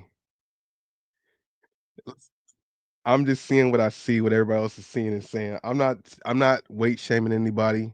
I put on extra pounds that I'm trying to lose. Shout out to all the people out there who got a little, I'm not against that. I just think this scenario is not cool because it's like you have other options, but you didn't choose the other option there. There's Uber XL for this particular reason. Not for this particular reason, but for this scenario, that's why you go with Uber XL, a SUV truck that's bigger, that when you get in there, if it go down a little bit, it don't even look like it because it's a big truck. You go into a regular car trying to get the lowest, probably the standard car, you're not going to know. making faces or whatever. I'm like, oh man. She already knew. This Lyft driver denied me service. He's C of my size. What you saying? Yeah, I got no space in my car is small. I can fit in this car. But believe me, you can. Yes, I can. Believe me. So I'm sorry. She said, believe me, you can't. Believe me. What am I doing on my money? Well, I'm gonna cancel it. You're not gonna be charged. So you telling me I can't get in the Lyft because I can't fit in your car? Yeah, you need to order a bigger car. What makes you think I can't fit in the car? Yeah, I'm sorry. What makes you think I can't fit in the car? He's trying to get the lawsuit. What makes you think I can't fit? So because you want him to say because you're fat. Like, he's not gonna say that. But the cold thing about it is he got fired. My best friend has a Benz that's newer than this that I can fit in. That's the same. Then call your friend, your best friend with the new Benz, and have him take you. car. So you really telling me I'm so busy in your car? So I gotta order another Lyft. The kicker part was when he started to talk about his tires. You know, I feel like that was a slap in the face. That was like my tires. You know, like. And to be more specific with you, I got very tired tires. What I got to do with your tires? Yeah, and you have Everything with the tires. How you know I don't have no space? Yeah, I got no space in the back. How do you know I don't have no space? Because I tried to. Huh? Because I've been in this situation. So every big person you turn down because they can't fit in your car? Yeah, because they need to order the Uber XL. No, Yeah. I don't never have to order Uber XL. Then I'm really sorry. What's your name? Dank DeMoss, as she's known at the mic, is crushed by the whole situation. I just want them to know, like, it really hurt my feelings. John Marco and Zach Runyon say weight is a There. Yeah, no, we got more to see. We got more to see. protected characteristic in Michigan by law. It would be no different than a driver pulling up and saying, I don't want to have black people in my car, or I don't want to have Christians in my car, or Muslims in my car. Under the law, it's the same. The lawsuit is filed. I never contacted Lyft. Then y'all talking about, she posted a video for Cloud. I am the clock. No, you're not. I've been doing it a long time. I posted this video because y'all got us up. Now, okay, all right. I feel sorry for her, like in this part right here, because she is getting mad and upset because of what the people in the comments are saying. They're saying really mean things. They're going in far more than just laughs like I'm doing here. You know what I'm saying? It does suck for somebody to have to feel that inside. Like, I totally sympathize with that. Don't get me wrong. But at the same time, you kind of put yourself there because it's not just like you. I mean, I don't know, man.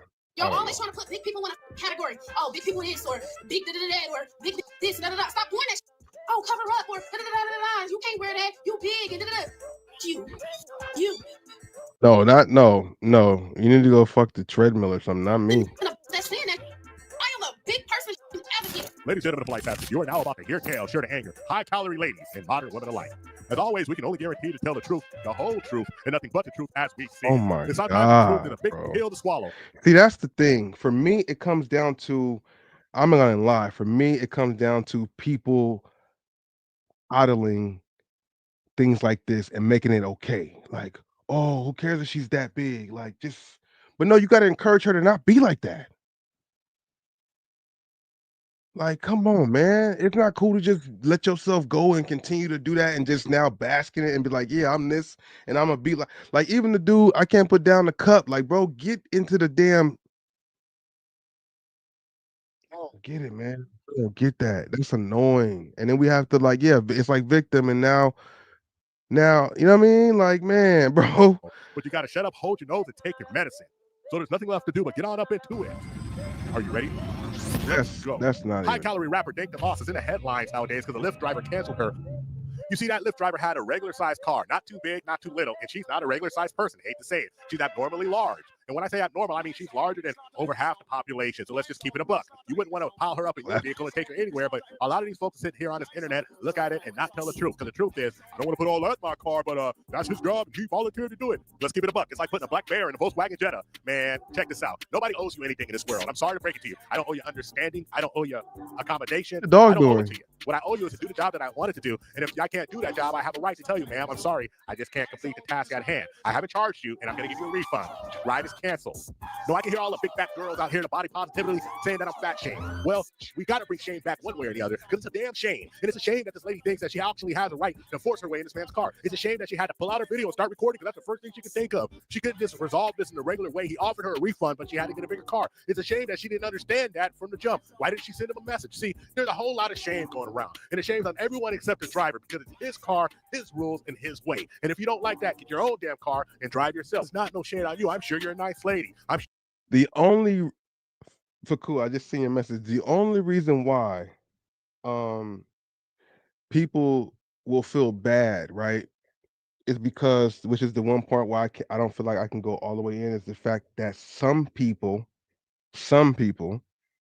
get this way because of genetics, or like, you know, I heard people get like that because of genetics or an injury, and but I feel like even in that, I feel like some of that is an excuse, but I just let it ride because that's what people say. Sometimes it's genetics, it's in the family, they can't help it. I think you can help it at a certain point, bro. I think at a certain point you can help it. Sure, day-to-day basis, you're okay. But I'm sure you were just stressed and you decided to try to flex on people, grab an attorney and go full squared off Karen on this gentleman. And the bottom line is, I want to defend you, sis, but when you act like this, you put yourself out there, put yourself in a situation when there is no excuse for the behavior. You should have just ordered another damn car. You dig? This had a job with. That's it. Just order the Uber XL, man. That would have made it. But she, they saying it's like an example of somebody having a size 8 foot, but they want to try a size 6 and be like, no, you need to make these size 6 fit me. Y'all need to do something about y'all size 6s because y'all size 6 can't fit my feet can't fit in there when you're really a size 8, but you want to complain because the size 6 that you like don't fit you. Like, no, there's a size 8 available for you to wear. Like, come on, man. What are we doing here? Yeah, XL probably would allow her to be the victim. And the car would have been, there for her to, like, I don't know, man. I think that thing was like it was an unfortunate thing, but what are we doing here, bro? What is going on here, man? Very interesting to see how all this stuff is just unfolding in the world that we lived in today. So many different things going on, so many distractions. It's just unfortunate that it got like that. You know what I'm saying? Just unfortunate that it got like that. You know? You know? I don't even know, man. That's an interesting situation. A lot of people have different opinions on it, obviously, as we all do. I don't know, man. I don't know. I'm curious to see what happens with that. I hope that I hope she don't win the case, because that's just, I mean, not to be mean, but I hope she don't, because that's gonna kind of mess some things up. Anybody can just go out and try to find any little thing to try to make a case out of it. I don't know, man. That don't sit right. And the fact that the Lyft driver lost his job, I think that might be like protocol. If you get in a dispute with something, they automatically let you go, so that way they can be like, we severed ties with this person. That's a solo incident, and we don't recommend that. We don't promote that. so that way Lyft doesn't look like they discriminate against big people. But hopefully they don't win the case, and then dude can get his job back, or maybe he'll just go ride for Uber. Excuse me, I don't know, but I don't think that's cool, bro. I don't think that's cool. I don't think it's cool. hard on Kendra G before Next. because my criticism is that she would be met with all of this deluded entitlement and she would not say anything. She'd have these delusional ladies just go back living their modern woman lives and continue to be cat shepherds into the future. But she's had her red pill awakening and I am absolutely here for it. We're going to watch as this newly divorced woman of 3 kids who left her husband because she says they grew apart attempt to market herself on this dating show, but she gets a rude awakening. Let's get active on this one. Without further ado. You have 3 kids. How old are your 3 kids? 4, 6, and 8. Young. All by the same man? Yes. Why y'all not together? We were married. We got divorced. When did you get divorced officially? In September. Of last year? Yes. Okay. Oh, no wonder you're an esthetician. I'm like, your face is glowing. Okay, girlfriend, you are a model. You are a model for your business. Oh, thank you. So we got a Kia Atlanta 31. What's your zodiac sign? I'm a Virgo. A Virgo. All right, she looks good. We got a Kia Atlanta 31 Virgo. Esthetician, self-employed, mom to 3 kids, all by your ex-husband, right? Correct. Okay. What kind of man you looking for, girl? I wrote it down because She got a list. Oh, I wish I would have my 2025. Oh, they're over there. I got 2025 manifestation glasses, but it's okay. I will call the chakras. Okay. So I'm looking for a man that believes Jesus is Christ, like Jesus Christ is our Lord and Savior. I'm looking for a marriage-minded man because I would love to be remarried. I'm looking for a great leader, someone that's open-minded, emotionally intelligent, and a kind-hearted man. Okay. They want to know, why did you get divorced? Great question. We were together for 9 years, and honestly, I felt like we grew apart. And when we first met, I was in my early 20s, and if I'm being honest, I felt like I really didn't have requirements then outside of like physically. I like him because he's tall, dark, and handsome, and he opens my door. But as the relationship progressed, I felt like we weren't going in the same directions, and our mindsets just started to drift apart. And I thought at one point, okay, in my mind, I see his potential. I know what he could be because he's a great man. And he's a great dad. We got a beautiful schedule with our kids.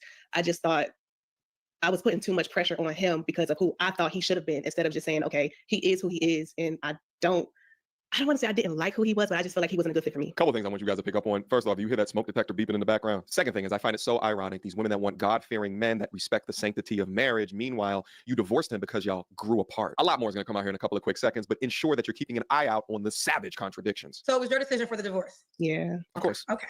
All right. We was nosy, child. They was asking. Okay. What are your deal breakers? I wrote that down too. So someone that doesn't believe in Jesus Christ, a man that doesn't want kids, or a man that doesn't have kids, a man with bad hygiene, a man that's lazy, a follower, a man that's a liar, and a man. Okay, so I don't have a problem if you live with somebody and you have a plan. So I wrote down a man that lives with his family, or has a roommate, but sorry, that's my cat. A man with no plan, because if you're living with somebody but you're saving up for a house, I can work with that. But I wouldn't want a man that lives with somebody and that's just the end all be all. He just lives there. That smoke detector, Okay. baby. So you said kids. So you want to have kids already? I prefer a man with kids. Okay. So are you open to having more kids? If my husband want another child, I wouldn't mind having another child, but I wouldn't, like, it's not my original thought to have another kid. Okay. Now, should he look a certain way? Just handsome. I like attractive men with good hygiene. I'm 5'8", so I do like a man that's on the taller side. That's about it. Oh, physically fit. I work out. So physically fit. I want a man that cares about his health. I want a man that doesn't eat out at fast food restaurants 7 days out of the week. I want a man that know how to cook on his own and A lot of I want, huh? take care of his body. So yeah. Okay. Should he? Oh, we did that. Should he make a certain amount of money? Pay attention. Okay, 70,000. Now, please remember the 70,000 as we go into the future. It's going to make a lot more sense. Okay, at least 70K. Should he be in Atlanta? If he isn't in Atlanta, 70K, is that? Yeah. he would have to be okay with like frequent visits, like coming often to Atlanta. Okay. Let's do the Kendra Cam. That's like Kendra Cats with a K. I love that y'all can make everything with a K. Simple. Sorry. So, okay. So she's preparing with them cats, baby. Okay, we gotta see your legs. We can tell you in shape though. All right, you had 3 kids. You look good, girl. Okay. We see Yeah, you. Decent shape for 3 kids. So Yeah. with Kia, right? Yes. So when was your last relationship? Your marriage? My marriage. Okay. You don't have to answer, but I'm gonna ask. When's the last time you was intimate with someone? Not one answer. Okay. 3 flaws you have to work on. Okay, I wrote That means last night. it down. So I love that you prepared. I am an overthinker, so sometimes I do over. With Wells Fargo Premier. Why she didn't want to say the answer? If you're on a show, you got to be transparent about everything. Why she gonna try to hide that? I mean, I guess it's you got your right to be personable and keep certain things, but if you're on here putting everything else out there, kids, divorced, y'all grew apart, why y'all grew apart, how much money you want the person to make, all these extra details, but you don't want to say when the last time you had sex with somebody? A flaw of mine that I can honestly say this is a major flaw. I'm super busy. I work hard. I'm self-employed. Too busy I keep to my fix hands in a that lot of smoke different things. detector. I work no passive income and I have kids. So I am busy, but I make time for the things that I find are important and worthy of my time. And I'm opinionated. Your opinion. Oh, this is gonna be a problem. Yeah, you can see what's going on here. Okay. We got some paid questions for you. Now, before we get into the paid questions, now, ooh, that's not a good screen to pause on, is it? She presents fairly well, right? She came prepared. She has a bulleted list. Tro, what's good, bro? I think I did. I don't know if I thought I responded to you. Maybe I did not.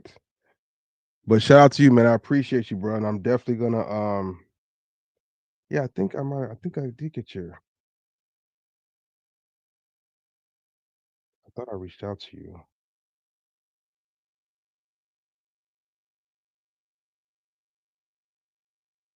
What's your Rashad Williams or what's your name? What's your name on IG, bro? Yeah, what's your name on IG? Let me know what your name is on IG, and I'll look and make sure and see if I got it or not.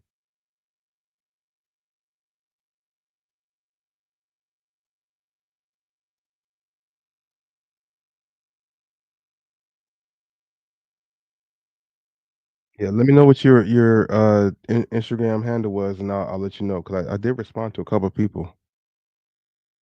But shout out to you, It bro. doesn't seem like her requirements are too crazy, right? But alas, it's never the initial questions that really detail exactly the type of person that she is, and someone donates in order to ask her a question that needed to be answered. Albert C said, so when you grow apart from the next guy, will you divorce him too? Yep. Well, We it's a gotta be equally God-fearing yoked, man. then we won't grow apart. You gotta constantly date. Yeah, no. If we grow apart, we grow apart. I'm not gonna stay in a situation where I'm not happy. I'm sorry. Albert, she said, yep.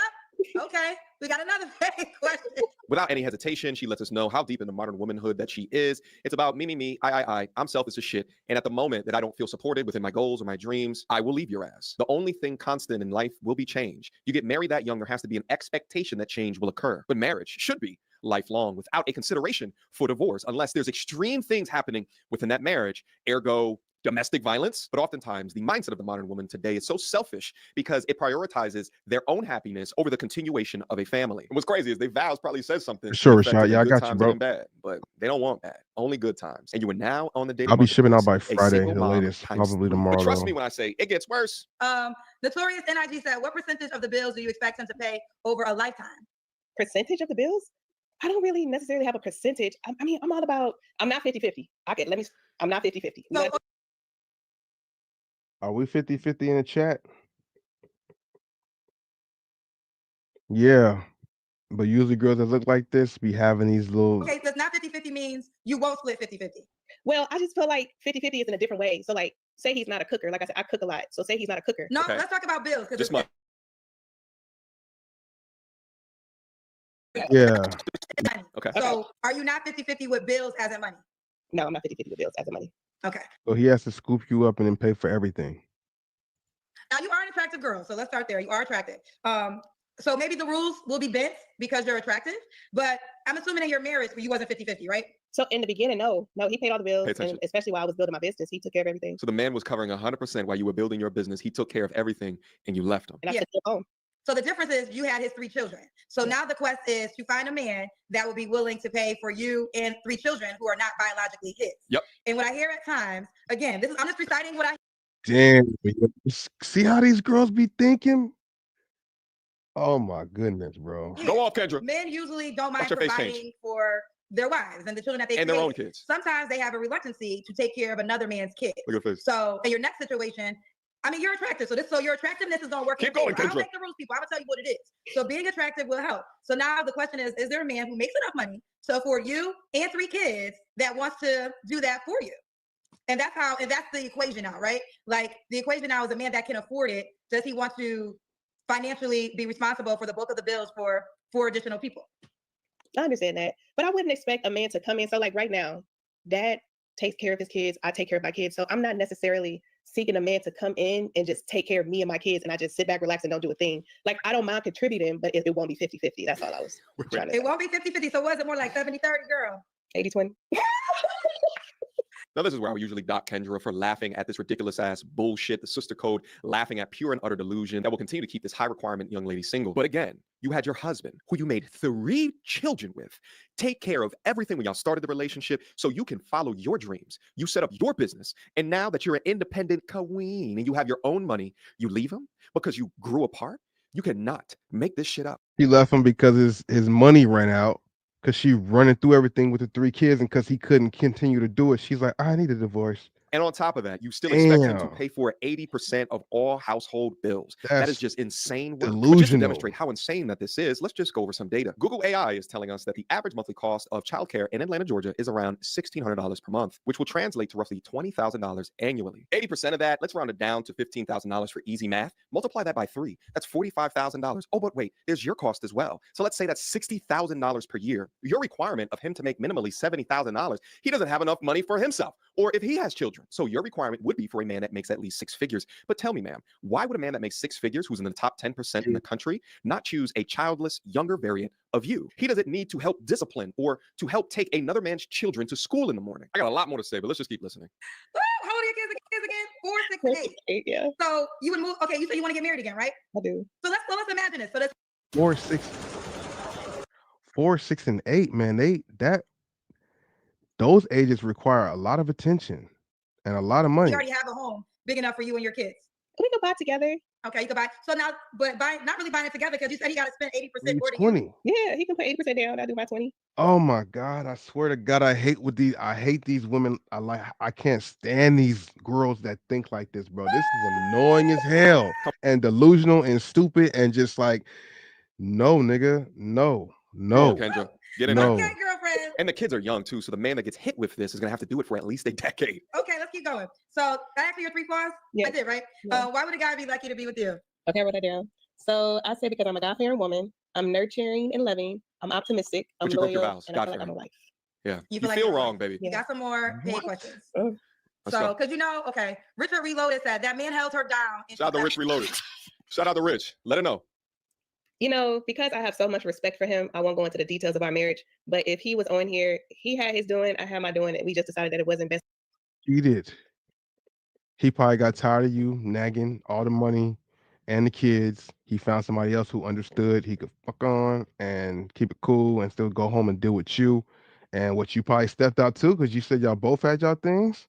Best for us to stay together, especially for the kids. It became a toxic environment, and at that point, it's time for us to, part ways.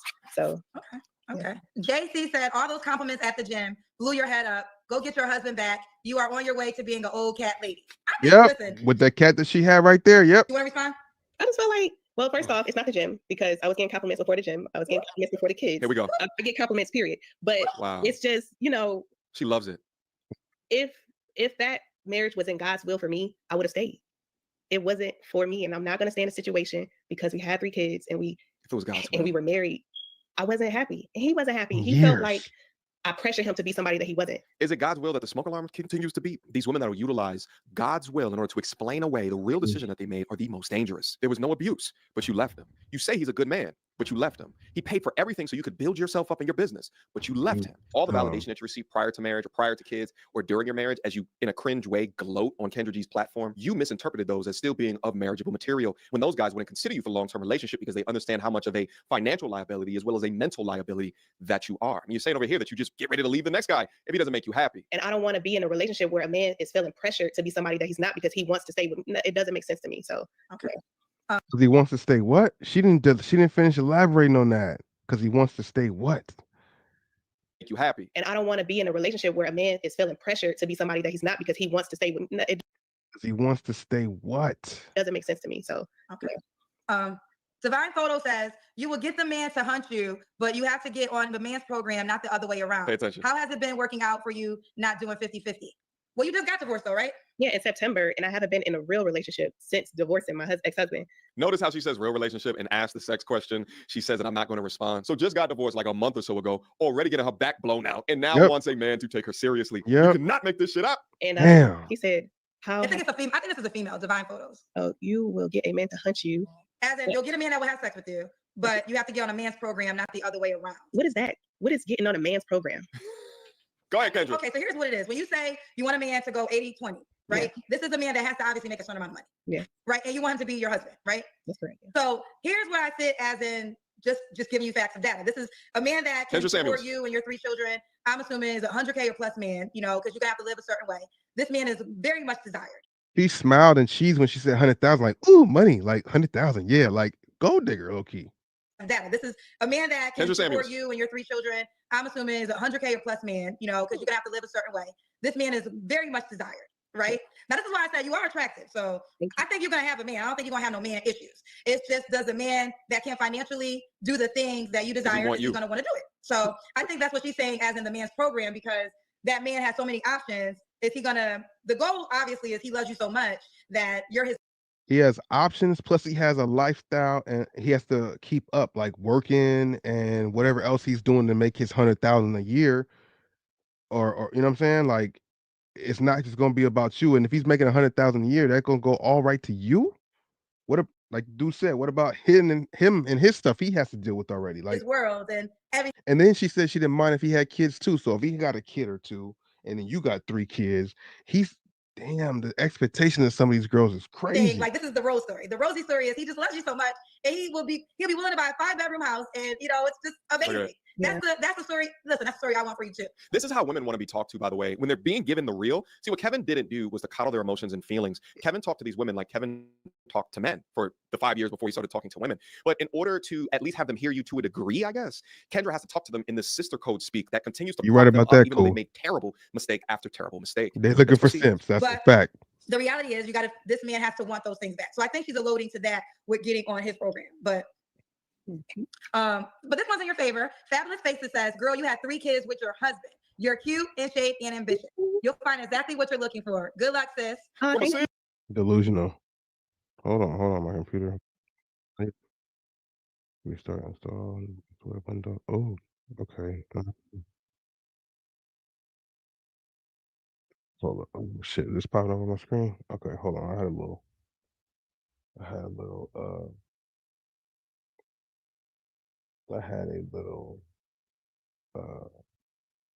What did I have? A little notification from my phone that has an update. I just need to set a time for it to do it. Hold on.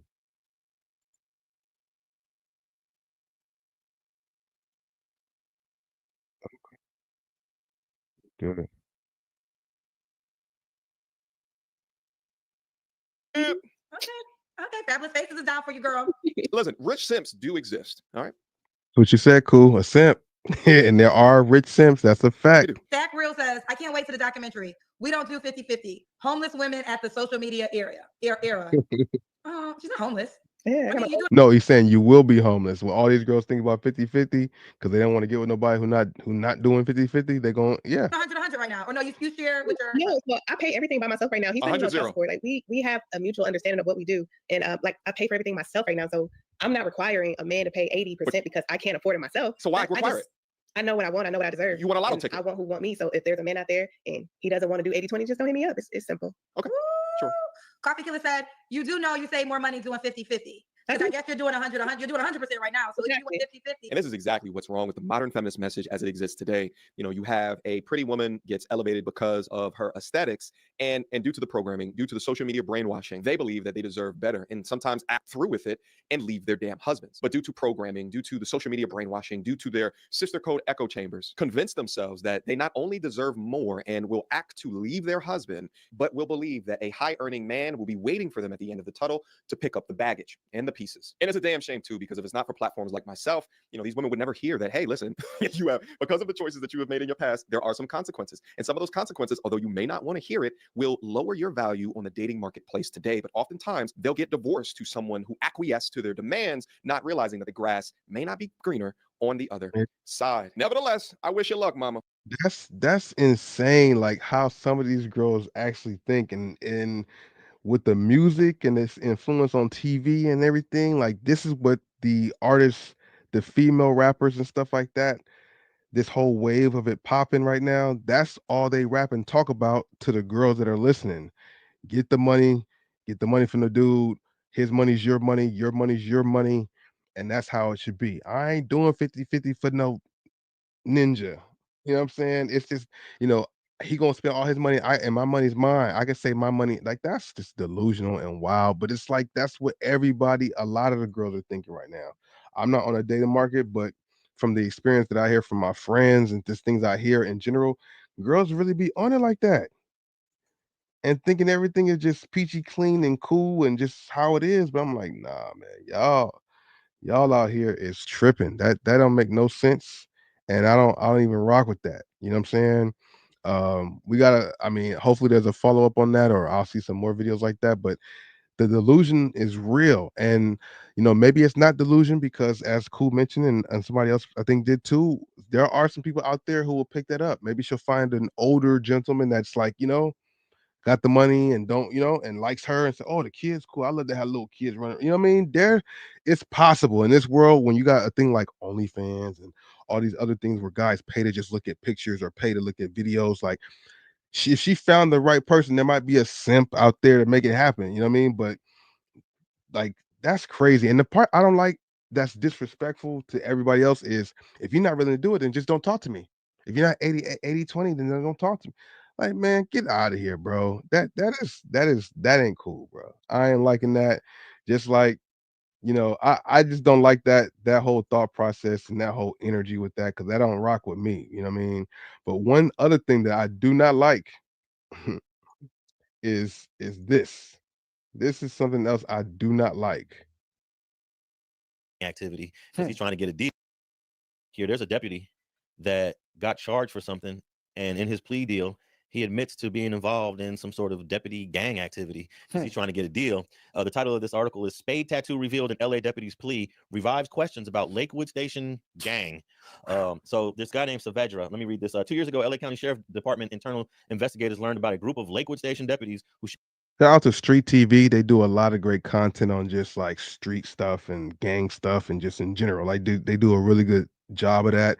He used to do a lot of videos covering different neighborhoods out here in California, like to let you know where the sets are, where the gangs are, and their history. Like, he does a good job on covering it. He don't just like use them for clout. He actually gives them their backstory, where the gang started, where it came from, and tries to help encourage them in good ways. But now he's doing more of a podcast thing, breaking down things happening in LA and just in general, you know what I mean, when it comes to like gang culture, rap culture, and stuff like that. But I think mainly gang street stuff, you know what I'm saying? shared a common tattoo of a spade with the number 13. Isn't that interesting? Why the number 13? Oh, that's it. Well, 13 at the end of the day, 13 only means Southern California. So you tell me that 13 has nothing to do with the M being a 13 letter? You know what? When I was young, I'd say in 82, 83, I first learned about the 13, and it stood for mota, which means marijuana. And the M13 letter in alphabet. Yeah. And it usually meant if you smoked weed at such a young age, you was crazy. Local. Yeah, you were crazy. You smoking marijuana. So a lot of the gangs said, you know what, we're gonna put 13 after our name.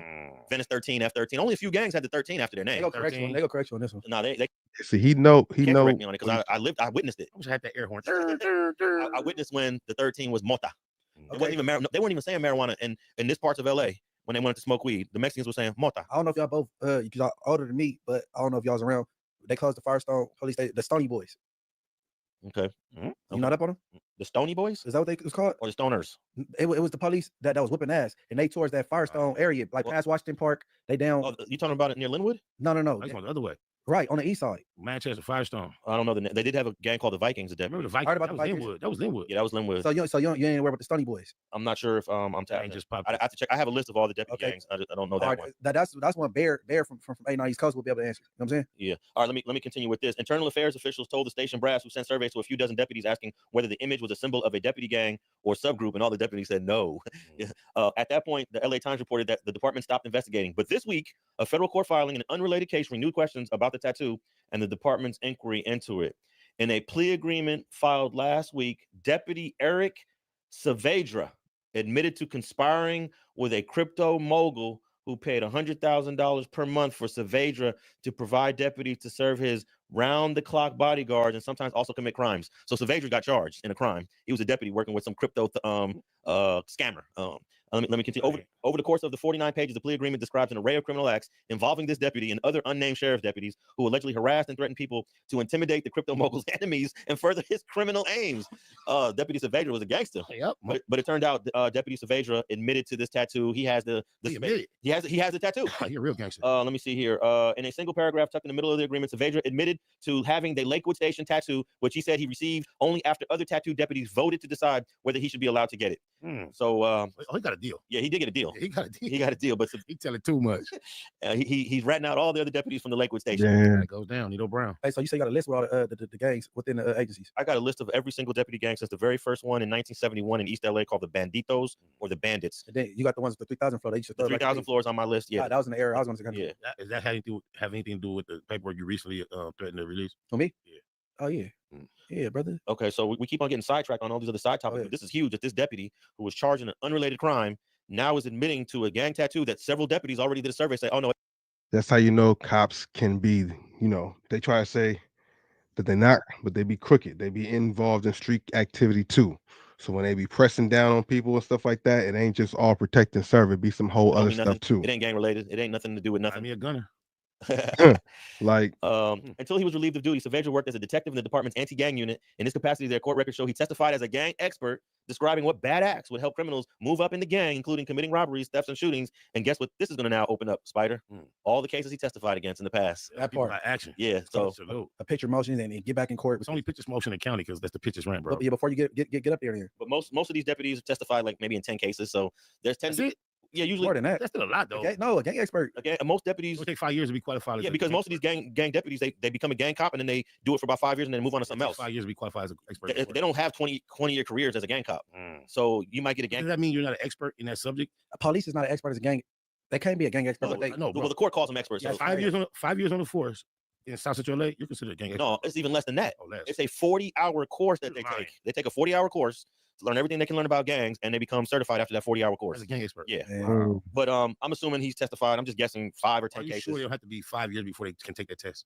No, because in the LAPD, you can. I'm only having my perspective. Are you talking about sheriff or police? LAPD? Because that's why sheriffs frown upon LAPD. Well, PD. It may be the difference between Because sheriffs, they got more. What's the word? Action. No. Jurisdiction. They more boundaries, more strict requirements. They more like than PD. Sheriffs, they frown upon the PD. They frown upon each other. You know, they frown upon. Sheriffs do too. They definitely do. They think that one is better than the other. Yep. You know. So Lennox will frown upon another sheriff department. No. They're all sheriffs band together. That's what I'm saying. Yeah, sheriff versus PD. The PD thinks they're better. The sheriff think they're better. Yeah, That's what it is. Yeah, because I've been arrested and a sheriff officer like and I was ranting and talking shit about PD. Yeah, I done been through the years, heard PD or sheriff trying to get me caught up in that. Man, you'll get yourself caught up in some goofy shit. I would say the LAPD is probably a more elite law enforcement entity. What is? You got gang members in the police force, and somebody finally testifying for it. And the thing is, the reason why I went to this video is because I don't know if that's the deputy they talking about though, but the deputy that's in the deputy that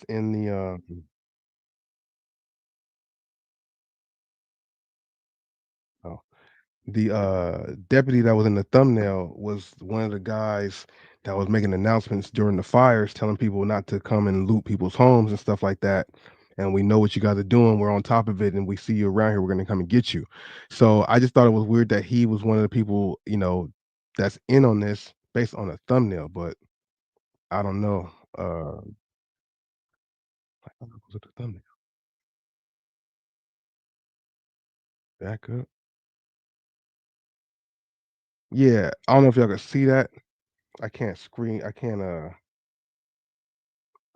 it bigger, but this one right here, that guy in that thumbnail, he was making announcements during the recent fires, and I'm like, is this the guy they talking about? That's why I went to it, because I'm like, wow, that if he was the one that they were talking about? Careers as a gang cop. So you might get a gang. Does that mean you're not an expert?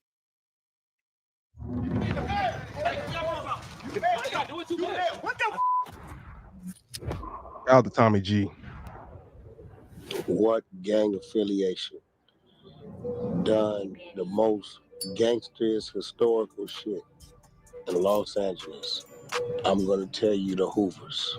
Tell our C don't mean crip, it mean criminal. And nah, we ain't siding with the Bloods. We everybody killing. We CK, we crip killing and blood killing. I heard what the term EVK means, and it sounds kind of intense. Are we doing something wrong, though, officer? Get against the fence, big dog. What about Hey. Whoa. Did I say something that was wrong? Yeah. You want a shot? I'll do a shot. Take a shot.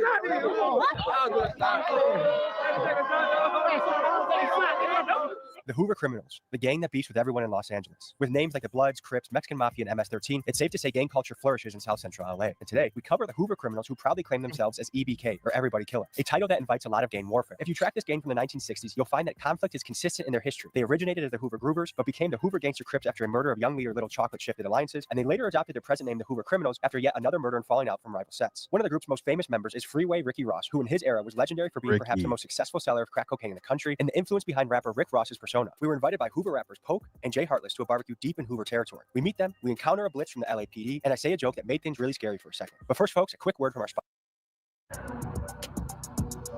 sponsors.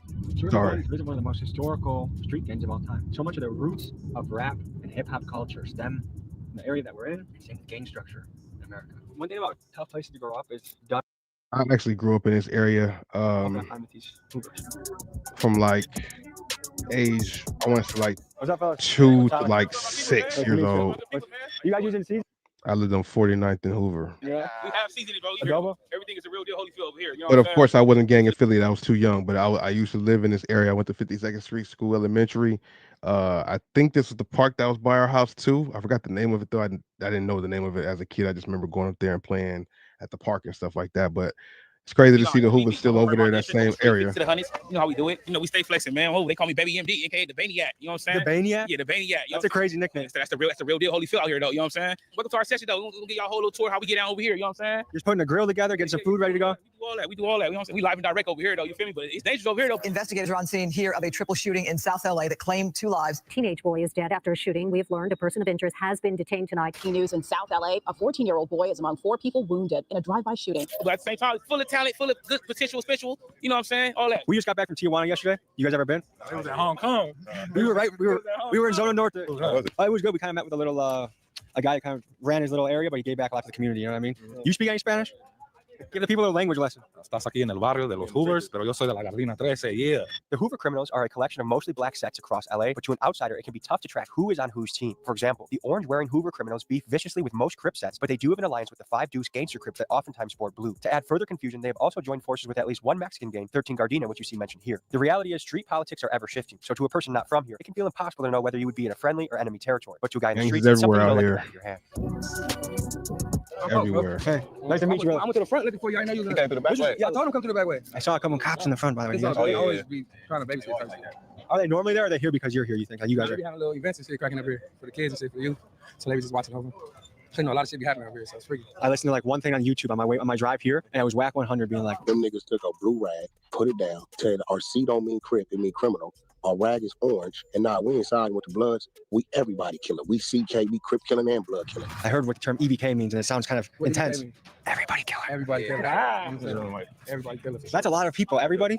Everybody's everybody. I ain't gonna lie to y'all. You know what I'm saying? This is how we do it over here. Hey, our big homies raised us right. You know what I'm saying? It's so much that we know that we don't show, but y'all learn later on in life. You know what I'm saying? I hope all my youth make it out. I'm about to grab one of these over there. That's what I said. This is the first crew I've met that isn't afraid to eat a link. You know what I mean? Oh, God. You I've been to sections. I've been to like hoods in Texas where they're afraid to eat. They have to eat that in the privacy of their house. Message to the people: don't be afraid to eat a hot dog or a bratwurst. There's nothing wrong with it.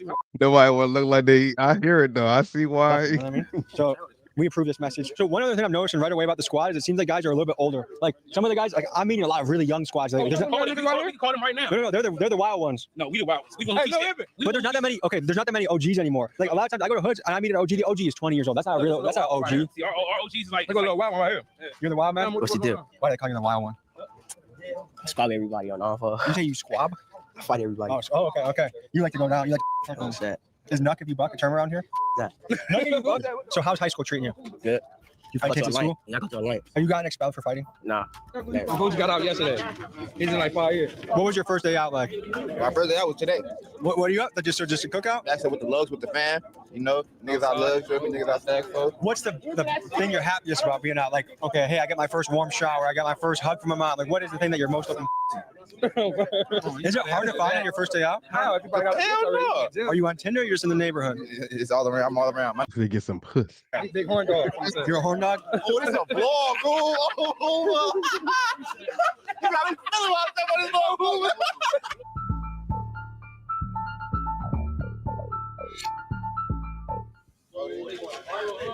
There they go.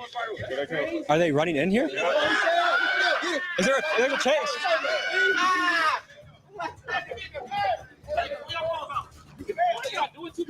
What the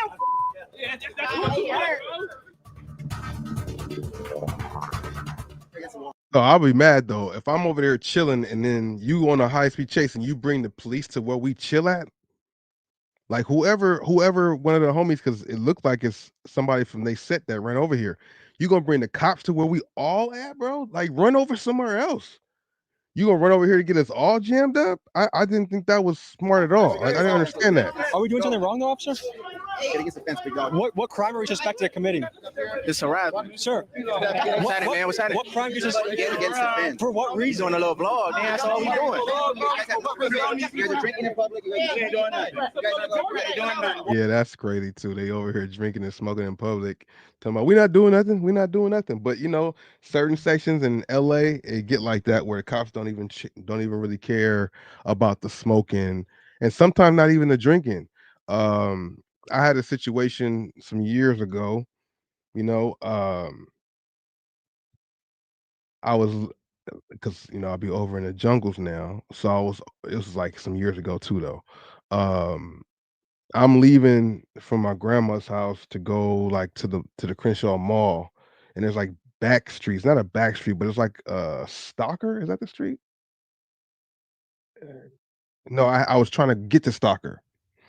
Anyway, I had a Ford Focus that was a stick shift, and the sticks, sometimes you don't always come to a complete stop at a stop sign.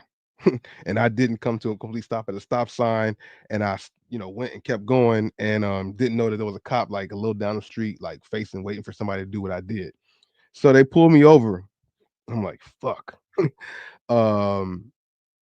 Because I had like some weed on me, and I didn't know this, but at the time I had a knife in the car, because I was dealing with some girl the other day, and she left her knife in my car by mistake. This is, like I said, some years ago, and they pulled me over, ran everything, and they took my car. I don't remember if it was my license and they took my car. It had to be that. Right? It was so long ago, it's hard to remember. I think that's what happened. But long story short, like they went through the whole car, and it's like, you got anything in here we should know about? I'm like, nah. And I know I had weed in there. I didn't know I had the knife in there. And so they going through the car, they're looking around, and I was like, okay, you can go, but the car got to stay, but you can go. I'm like, okay, cool. They was like, and take your blunt and stuff out the trunk, out the glove box. I'm like, huh? It's like, yeah, get your blunt and stuff out the trunk. I mean, the glove box. I'm like, what? So I went and opened up my glove box and took my weed out. They let me take it. And then they was like, oh, what's this? They pulled the knife out. I'm like, oh. I'm like, I didn't even know that was in there, to be honest with you. I'm like, I went on a date with this girl for the first time, and I guess she had a knife on her, I guess, for protection. Like, I didn't know that she had the knife on. I didn't know the knife was even in the car. But they weren't tripping. They let me take the weed, and they didn't say nothing about the knife, and they let me go on by my way. Yeah, I didn't have my car, but they didn't trip off the weed. And I thought that would have been like an extra thing on top of it. Possession of marijuana, blah, blah, blah, blah. It was an eighth, and then it was like a blunt. It was like a half of a blunt and an eighth in the glove, and then the knife that was in the car, whatever. But they didn't trip off the knife, and they let me take the weed. So I was like, okay, LA. Okay. I don't know if that happened in the Valley, but okay, I'm with that. I'm with that. Not really, because they took my car, but still. You guys want a couple of links and we'll call it a day? We have some food for you, officer, if you want some. We ain't doing nothing wrong. We have some food for you, officer. No, but they let us wash our meat out of it in there. A permit to be alive and to eat food? There's no permit to be in no park. This is a park. This is a public park. This is a public park. This is insane.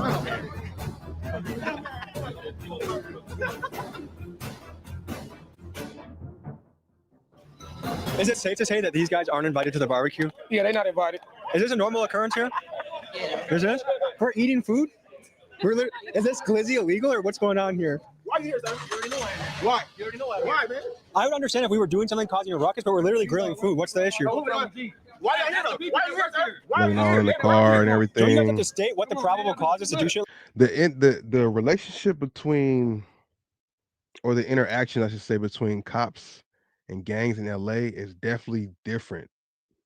Like, these dudes is talking to the cops crazy, talking to them. The cops ain't really tripping off of them talking to them because I guess they used to it and they still doing their job. I think in other parts of this LA area and Valley, you talk to a cop, they're gonna be instantly on you trying to do. But certain areas, cops be having different, you know what I mean? They allow a little confrontation, a little smack talk, a little without doing the extra. I mean, they still doing their marijuana job. here in the park. Is that legal in California? Yeah, at the park it is. At the park it is. So then what's the issue? You just said it was legal. Illegal. Oh, illegal at the park. I'm sorry, that's Okay. that's what you're asking. Okay. Illegal. If you're gonna have a function, you have to run it by the park director, get a permit. You got to do something. By So here's the thing: if there was serious shit going on here, like someone just caught a body right here, I get it. You guys need to roll deep, but the whole permit for a barbecue is. That's not protect and serve. And I'm a fan of police. I actually think police are okay if they're good and accountable. And you're entitled to your opinion, and that's perfectly fine. But rampaging a barbecue when we're not being mean. Everyone's having a good chill time. He need to get demoted off the dribble. Hey, he need to get demoted. Hey, you hear me? Oh boy, that fell need to get demoted. You know, sis. Oh God, you know. Look, she knows. She's laughing. I thought it was funny how she laughed and then she realized she's on camera, so she turned her face straight to a mean face again. You know, barbecue when That was we're not funny. being mean. Everyone's having a good chill time. He need to get demoted off the dribble. Hey, he need to get demoted. Hey, you hear me? Oh boy, that fell need to get demoted. You know, sis. Oh God, you know. Look, Smiling. she knows. She laughing. Then she gonna try to You get know smart. too. He need to get demoted Because she don't off want the to see her dribble. boss They're see cooking her hot smiling dogs at and their hamburgers. jokes. She And turned there's her bags face of straight weed, smoking again. weed, and where are It's the kids? California. It doesn't matter, but the kids are literally just on the other side of the pool. What's the point of this? This is the point that obviously there's rules that are in order. Yeah. Let's just follow them. That's it. The cop tells us we all need to get against a fence for what? For eating a. I didn't hear that, but But that's overkill. I got and, you, but and the other thing is our tax money. I don't live here, but people's tax money funds this, and to have this directed at something that is an innocent community event, I get it. I know you're in a tough spot. I have respect for cops in general, but I feel like this is petty. I don't think this is enough police. I think they need the SWAT team and the FBI for this because this cookout's getting outrageous, dude. Yeah, man, it's a cookout. I think it's because of whoever did the seasoning on the links. That's why they came here. I put the links on. He didn't even see it. No, is this illegal? No, it's legal. No, that's what I thought California. Right? That's why they ain't touch it. It was a bunch of weed right there. They didn't even sweat out that, man. You know what I'm saying? And it's a lot of weed. It ain't a little bit. That's the good shit. I look Excuse like me, a sir. bat- I actually that- like that the look mustache. like I'm the trying to grow turkey one. bag. Kind of like it too. How long did that take you? A couple weeks. Okay. What about we just make you guys some hamburgers, we shake hands, we call it a day, and then we. That's not the problem. The problem is that the barbecues here is not permitted. People are smoking, drinking public at a community park. But the barbecue needs to be taken care of. The alcohol needs to be taken care of because there's litter all around from the alcohol, the marijuana. That needs to be taken care of. You have multiple hoods here. Gardena 13 is here as well as Hoover Criminals, right? Is that a Mexican squad? Which one? Gardena? Gardena 13, yes, it's a Hispanic gang. Okay. I know, They it's have a few. the same common enemies, right? So when they're hanging out here together, what do you think the enemy's gonna do? What the ops gonna do? They're gonna come to the park. They're gonna start shooting. They're gonna endanger the little kids that are playing here. Okay. I'm tired of the shooting. I'm tired of the homicide. It's facts though. That part right there is facts. You know, if you guys having your gang meet up at the park, if the rivals know where you guys are at, they might try to come through and mess it up. But there are kids right around the other side of the wall and stuff trying to have fun, and they come through doing drive-bys because the drive-bys still do happen. Innocent people can get hurt. That's on everything else. That's why we're here to protect you guys and them. And I appreciate that. And So that's why we're here. Cool. All right. You guys be safe. All right. And keep the mustache. Don't shave it for any reason. All right. Hey, I got the real reason why they're here. Because the barbecue thing is kind of bullshit, right? So I was like, dude, that's petty. No one gets a permit for a barbecue. No one gets a permit to film. What they said is, okay, look, if we let these guys hang out, they're EBK, and the ops see them on Instagram, and there's a shootout at the park. That's why we have to clean this up. Because otherwise, They said shoot out the park. Okay, so once this happens, then what's the game plan? You just keep going? Hell yeah, we ain't going nowhere. But sure, you don't have a permit. Permit. Just the set. That's the permit. You feel me? I thought it was gonna be like a football player, but that shit didn't work out. So I chose the gangbang. You feel me? Was it in your family at all? Yeah, of course. Yeah, my whole family from that shit. But if you were to guess, young men in the area, what percentage of them choose the Hoover route? What percent go? I'm gonna keep it just 100% because over here it's active. 100%? It's activity over here. Like it's Not one of you guys is gonna be freaking going to the moon on an astronaut. There still be plumbers and shit though, so that shit don't mean nothing. Just because you from the game, don't mean you can't go be a plumber. It's people here saying, I got good jobs right here. Working So you guys are for 9 to 5s for the guys that do. I'm not a 9 to 5 right now. I got a 9 to 5 right now. What do you do? I got 2 jobs. I'm a chef. I'm a cook. Do you guys view the police as a gang? Of course, hell yeah. You see how they jumped out? That's how we. The biggest gang, man. That's how we jumped out. You guys feel me now? Music video? Yeah. How much time do you guys need? I'll be reasonable. All right, look. It's an hour. We get out. All right, we out here. He's out here. All right, An yep, hour? we out here. Yep. Yeah, go on. We out here. Y'all gave us an hour. Okay, well, I can't leave, but I'm gonna be in the area. Okay. All right, yeah, I'm just saying, but just let us do our thing. All right, we got time. You gave Now, us is that reasonable? It's 4 o'clock, 5 o'clock. We go. It's funny, they over here talking to the cops, negotiating the time to be at the park still, which is respectable that the cops are even doing it like that. Like, I like that they had that type of relationship. They over here blowing smoke and smoking with the cop right there. So it's crazy how this weed is out here, and then this is just. Shake hands. I wonder how. I mean, I would assume it's like this in other cities and stuff like that, right? But I don't know if other cities have the same laws as far as like smoking or weed, because we got it pretty much legal statewide, but not federal. So No shake hands. After the police and the Hoover struck a friendly agreement, we found we had 1 more hour to enjoy our barbecue. But I must ask the audience, do you guys think it's fair to pull the permit card? Because I doubt any of these officers ever pull a permit to go barbecue with their own family. All that being said, I do get the point that, hey, if these guys gather, shootouts happen, and that's why we squash it. But what are your guys' opinion of this? Imagine getting a huge check. it's crazy. I think the communication is important to have. How much more time you guys got? Be reasonable. Oh, give us an hour. Okay, an hour. Boom, boom, boom, boom. Donald Trump is going to get in the White House. Probably by the time they see this, he will be in the White House. How do you guys feel about that? Trump? I don't care. Whoa. Tell why. I don't got no problem with it. You see, he got one right now. With it. What's that? Here they trying to do like a rally, KKK rally and all that type of shit. We're not having that. Why do you associate that with Trump? You don't be seeing his rallies. Will be the signs they be having and shit. I've never seen KKK. They be having some crazy ass signs. Have you ever tried joining the KKK? Rallies, then. No.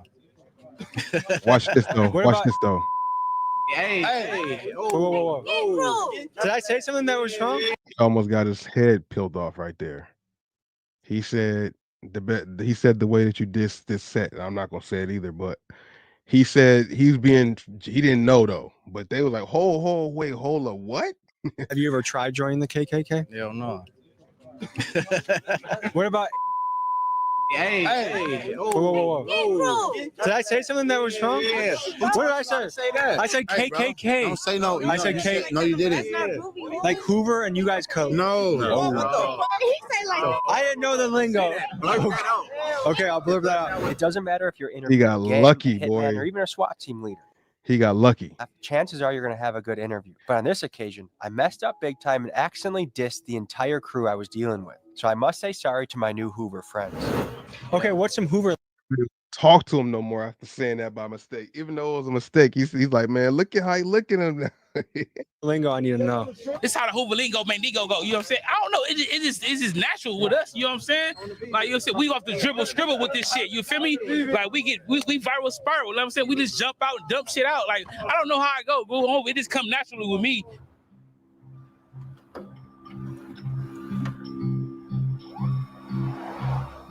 Like in the family you had growing up, how much of your family was in this? Down there, everybody. Women too? Yep.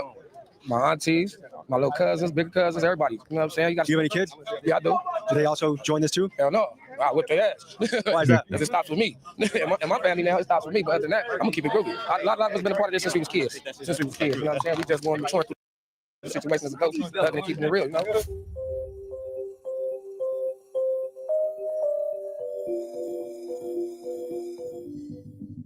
Welcome to Compton. We're here. It's a good day outside, and I'm just happy to be on Tommy G's channel today. Is this normal though? Man, hell yeah, they never got nothing to do. Babysitting though. That ain't normal. Oh, you're not babysitting. You babysitting them niggas on the side. Do they usually just leave and come back? Yeah, they usually leave and come back right later, but Is the Los Angeles jail filled? Like, is it? It's always overcrowded. So they don't even have enough room to bring people. Oh yeah, they got room for us. Yeah, they lock us in. Do you feel like that was a violation of rights? For sure. The only reason that they didn't do coordinate what it was because the cameras was out. No cameras out. If y'all wasn't here and we didn't pull out our phones, they would have hemmed us all up. We all would have been bumped up. I guess with how much wild stuff's happening in the city, I feel like this is kind of a waste of resources for them to camp out while people are eating hamburgers. Definitely. Now you see where the taxpayers' money is going. And I can say this. I think, like, I've lived in areas that are sketchy. I think, like, good accountable police can help a community, but it seems like this is overstepping. Yeah, for sure. Most definitely. That could be. I think that whole scenario is crazy. And shout out to Tommy G for the content. You know what I'm saying? It's like I said, it's cool to kind of see the scenario, how that played out. The cops pulled up on him, just checked the scene, and then respectfully left and let him chill and party some more, even though they didn't have a permit that they were trying to trip off of. They still let them barbecue. They were still able to sit out there and smoke their tree and still drink, I guess, and just chill on out for however long they wanted to.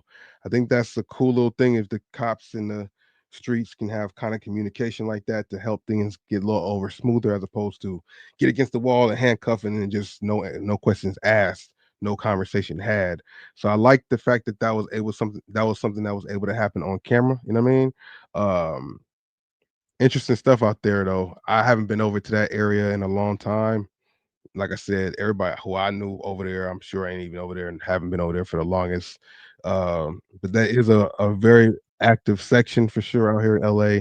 and you can't wear the Houston Astro hats because of them. If you wear the Houston Astro hats and you look like me, they're gonna assume I'm from there. That's just like a point blank period, because nobody in LA wears that hat, because we're not in Houston, so there's no Astro fans like that. So if you're wearing that hat out here in LA, you can assume, or maybe it's wrong to assume. It is wrong to assume, but if you see somebody out there wearing a Hoover hat out in LA area, LA section, you can assume they're from there. And usually they won't be by themselves, because they are EBK, everybody killer, or whatever. They have beef with all gangs. So yeah, man, I think that's crazy. It's dope that Tommy G even went over there. He has good content. He breaks stuff down like that all over the country and the world. So the fact that he went and messed with them, I could dig it. I could dig it. You know what I'm saying? Shout out to everybody who came through the stream, man. We've been rocking for almost 3 hours, 2 hours and 45 minutes on the late night tip. It's 1:48 a.m. on the West Coast. I got my laptop about to do a big old reset and